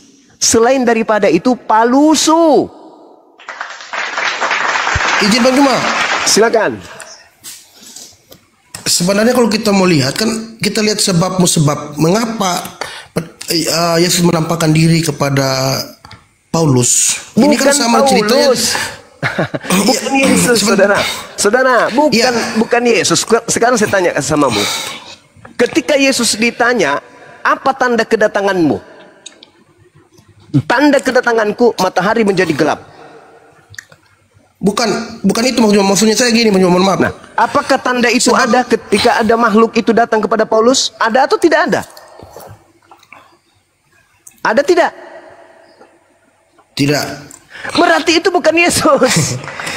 Tapi begini Bang Juma, kalau kita lihat dari sebabnya, mengapa dia menampakkan diri, ini sama dengan kejadian Umar bin Khattab, sahabat Nabi Muhammad. Kan ada kejadian di mana Umar bin Khattab adalah sahabat Nabi yang awalnya membenci Nabi Muhammad, namun kemudian menjadi sahabat setia dan membela Islam. Nah, kenapa dia dulu membenci? Sama kayak persis dengan Paulus, karena kejadian di Kisah Para Rasul 9 ayat 1 tuh, sementara itu berkobar-kobar hati Saulus untuk mengancam dan membunuh murid-murid Tuhan. Ia menghadap imam besar dan meminta surat kuasa dan daripadanya untuk dibawa kepada majelis-majelis Yahudi di Damsyik, supaya jika ia menemukan laki-laki dan perempuan yang mengikuti jalan Tuhan, ia menangkap mereka dan membawa mereka ke Yerusalem untuk dibunuh. Jadi sebabnya sama kejadiannya dengan sahabat Nabi tadi. Maksudnya ada mengapa sampai Yesus menampakkan diri gitu. Ada sebabnya gitu. Karena Paulus ini ingin membunuh pengikut-pengikut Tuhan gitu, Bang Juma. Ya. Jadi ada sebab-sebab gitu. Jadi masuk akal bagi saya gitu loh. Ya, silakan. Tapi izinkan saya bertanya sama saudara. Ya. Di dalam Matius 12 nomor 38 sampai nomor 45. Angkatan jahat ahli Taurat dan orang Farisi bertanya kepada Yesus, "Guru, kami ingin melihat suatu tanda darimu." Jawab Yesus kepada mereka, "Angkatan jahat dan angkatan tidak setia ini menuntut suatu tanda, tetapi kepada mereka tidak akan diberikan tanda selain tanda Nabi Yunus. Sebab seperti Yunus tinggal dalam perut ikan 3 hari 3 malam, demikian juga anak manusia akan tinggal dalam perut bumi 3 hari 3 malam. Pada hari ketiga, anak manusia akan keluar dari kubur."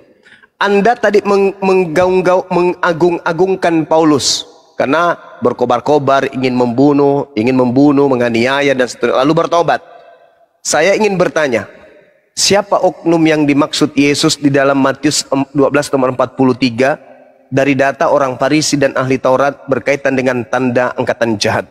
Apabila iblis, nomor 43, apabila iblis keluar dari seseorang manusia, iblis mengembara ke tempat-tempat tandus. Jadi dia keluar dari orang, lalu mengembara ke tempat yang tandus mencari perhentian. Tetapi iblisnya tidak mendapatkannya. Lalu iblisnya berkata, "Aku akan kembali ke orang yang tadinya telah kutinggalkan." Maka pergilah iblis dan mendapati orang tersebut. Orang itu sudah bertaubat, bersih, tersapu, rapi dan teratur. Orang itu sudah bertaubat. Lalu iblisnya keluar kembali dari orang tersebut dan mengajak 7 iblis lain yang jauh lebih jahat dari dirinya. Dan ke-8 iblis ini masuk kembali kepada orang yang bertaubat tadi dan berdiam di situ. Maka akhirnya keadaan orang itu jauh lebih buruk daripada keadaannya semula. Demikianlah kata Yesus juga akan berlaku atas angkatan jahat ini. Pertanyaan saya, siapa yang sesaman Yesus yang pernah bertaubat lalu kemudian mengaku-ngaku bertobat menjadi orang baik, lalu kemudian dia mengajarkan kebangkitan pada hari ketiga sebagai simbol angkatan jahat? Sebut nama orang Farisi ahli Taurat yang kemudian pernah bertaubat tetapi ternyata setelahnya jauh lebih jahat kemudian. Silakan.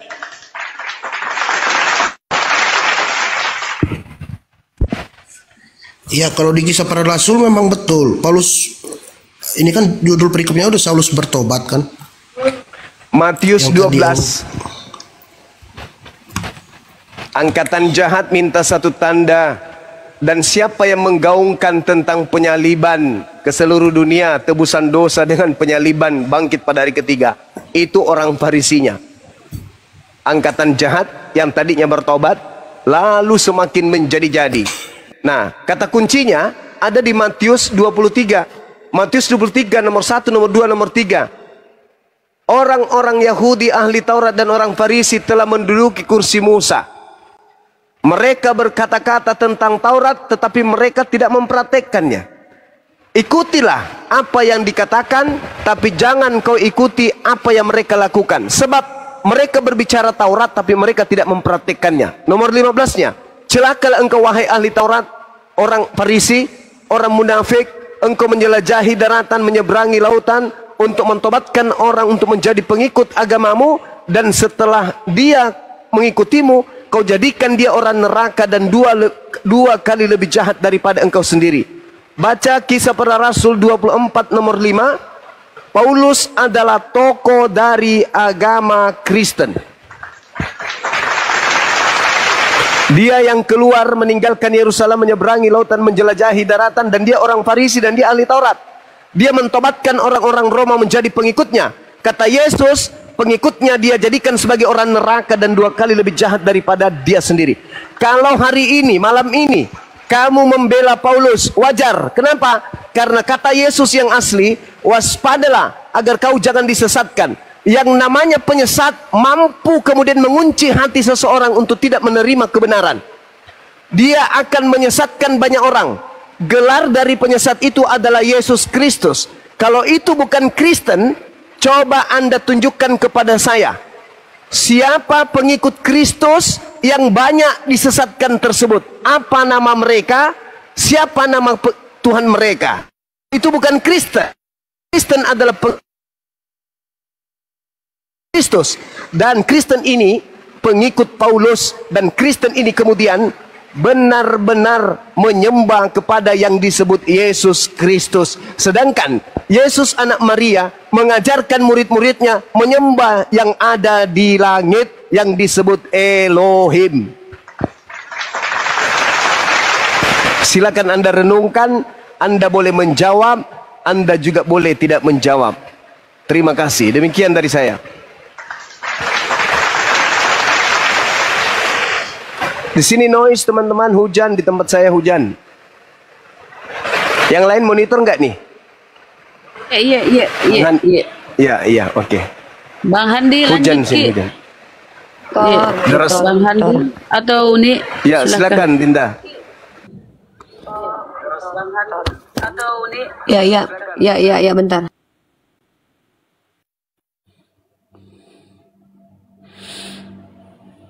Gimana Alkitab udah ini tercerahkan? Terus saya mau tanya Bang Juma, bagaimana dengan Kisah Para Rasul 20 ayat 6, Paulus menghidupkan orang mati?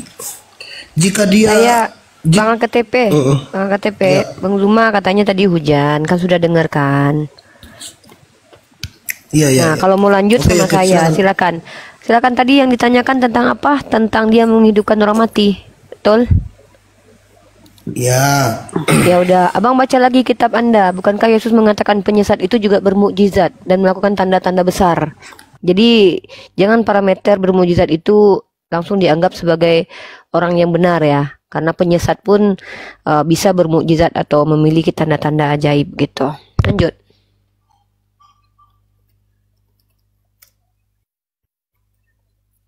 Silakan. Coba baca dalam kitab Anda Matius 24 nomor 4 sampai 5, kan dijelaskan di situ kan. Waspadalah supaya jangan ada orang yang menyesatkan kamu. Ya, orang yang datang itu mengaku Mesias dan menyesatkan banyak orang yang sudah dijelaskan sama Bang Zuma tadi. Bahkan nabi palsu ini dalam Matius 24 sampai 20, ayat 24 sampai 25, Mesias palsu ini muncul mengadakan tanda-tanda yang dahsyat dan mukjizat-mukjizat. Jadi apa hebatnya mukjizat-mukjizat? Karena memang sudah dikatakan orang ini menyesatkan dengan menunjukkan mukjizat-mukjizat hebat. Ya, tadi Bang Zuma sudah sangat terang sekali menjelaskan. Ya, mungkin kita ganti pemain ya yang lain. Ya, udah saya catat kok. Nanti saya pelajari. Ada lagi yang saya mau ini tentang penyaliban. Kan di Muslim kan tidak percaya kalau Yesus disalibkan. Sedangkan waktu Yesus mau mati di kayu salib, dia berdoa, ya Bapa ampunilah mereka sebab mereka tidak tahu apa yang mereka perbuat.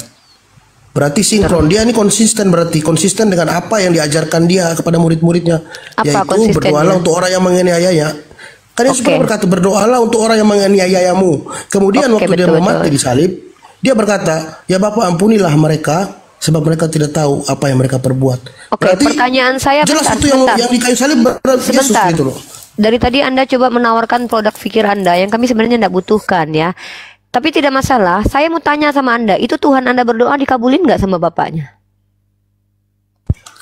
Begini, Uni, bukan masalah dikabulkan, konsistennya. Saya bukan seperti dia memberikan Bang Zuma yang contoh dan sabar. dia praktekkan gitu loh. Saya tanya, ketika dia mempraktekkan berdoa kepada Tuhannya, dikabulin nggak doanya? Ngapain ngikutin orang yang berdoa belum tentu dikabulin? Saya tanya, ketika dia berkata, ya Bapak, ampunilah mereka, mereka tidak tahu mereka yang mereka lakukan.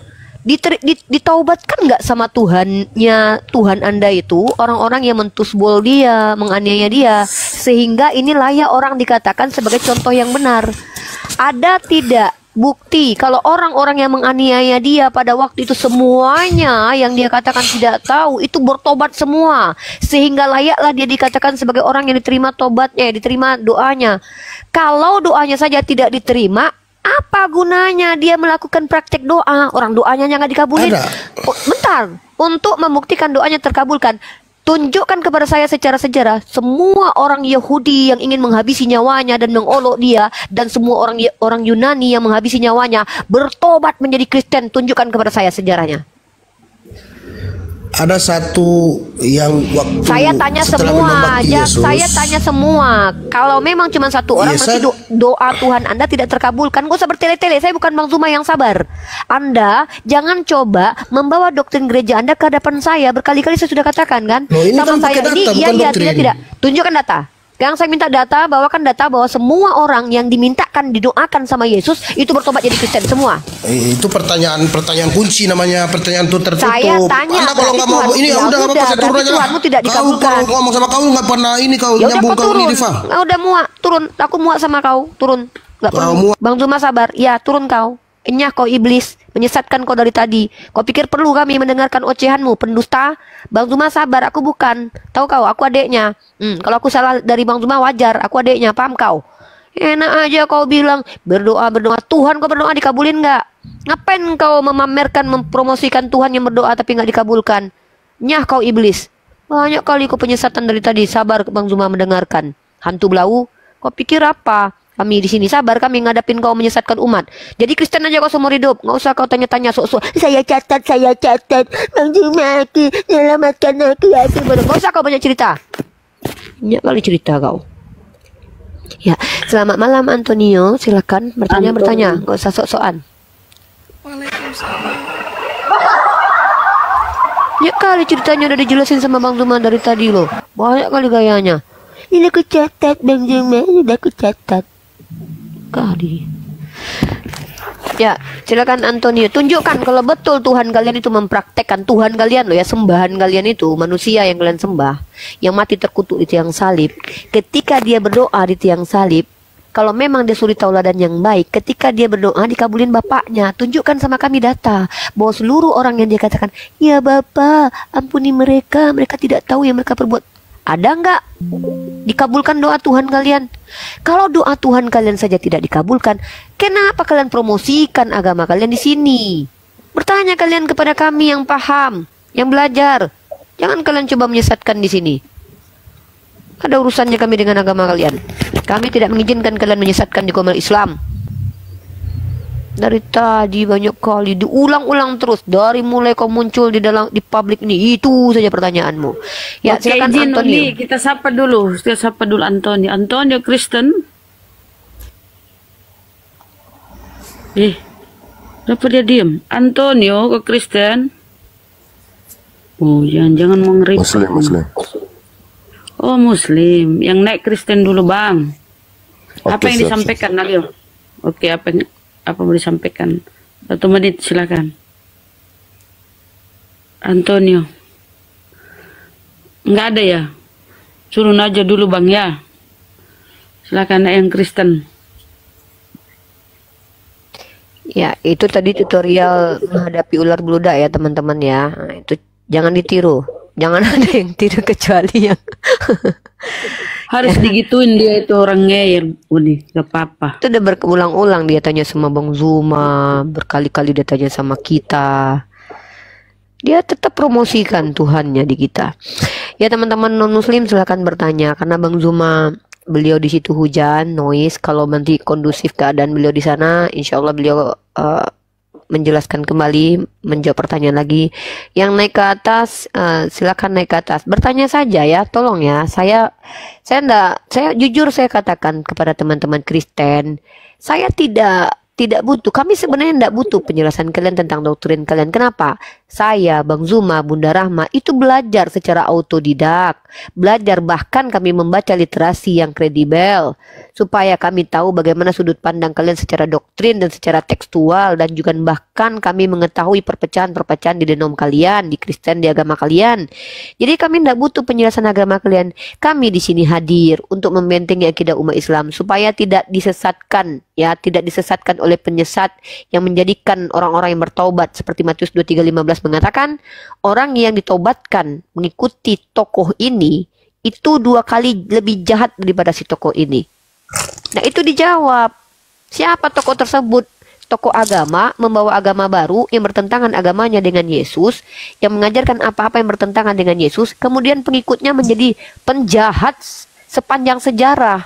Tunjuk, ada nggak agama yang paling jahat selain agama Kristen di seluruh sejarah? Kolonialisme Kristen, genosida Kanada Kristen, ya. Kemudian kalau kita lihat lagi inkuisisi kurang lebih sekitar 600 atau 500 tahun, baik Katolik maupun Protestan, Kristen. Pertanyaannya, tunjuk satu agama yang meninggalkan sejarah kejahatan-kejahatan berjamaah dan bukan cuma 1, 2, 3 orang loh, berjamaah dan mewarisi kejahatan itu puluhan bahkan ratusan tahun kecuali agama Kristen. Tunjuk. Kan Yesus berkata penyesat itu adalah orang yang mengaku domba, mengaku pengikut Yesus. Tunjukkan satu agama yang mengaku pengikut Yesus, yang kelakuannya kayak Dajjal, menghujat, kabur ke luar negeri, mengatasnamakan Tuhan, menginjak kitab suci orang, tapi dibanggakan oleh umat Kristen. Siapa? Coba tunjuk. Ayo, pakailah akalmu. Apakah ada Islam merusak peradaban sepanjang sejarah? Tidak ada. Kristen pernah. Kapan itu? Di abad ke-19, abad ke-9 ya. Di mana pada waktu itu gereja menjadi otoritas tertinggi, mandek peradaban, gelap gulita sayang, gelap. Yang mengeluarkan siapa? Peradaban Islam. Kalau ditanya ke saya, Riva, apa guna Islam bagi peradaban? Saya bisa jawab. Kalian bisa nggak menjawab?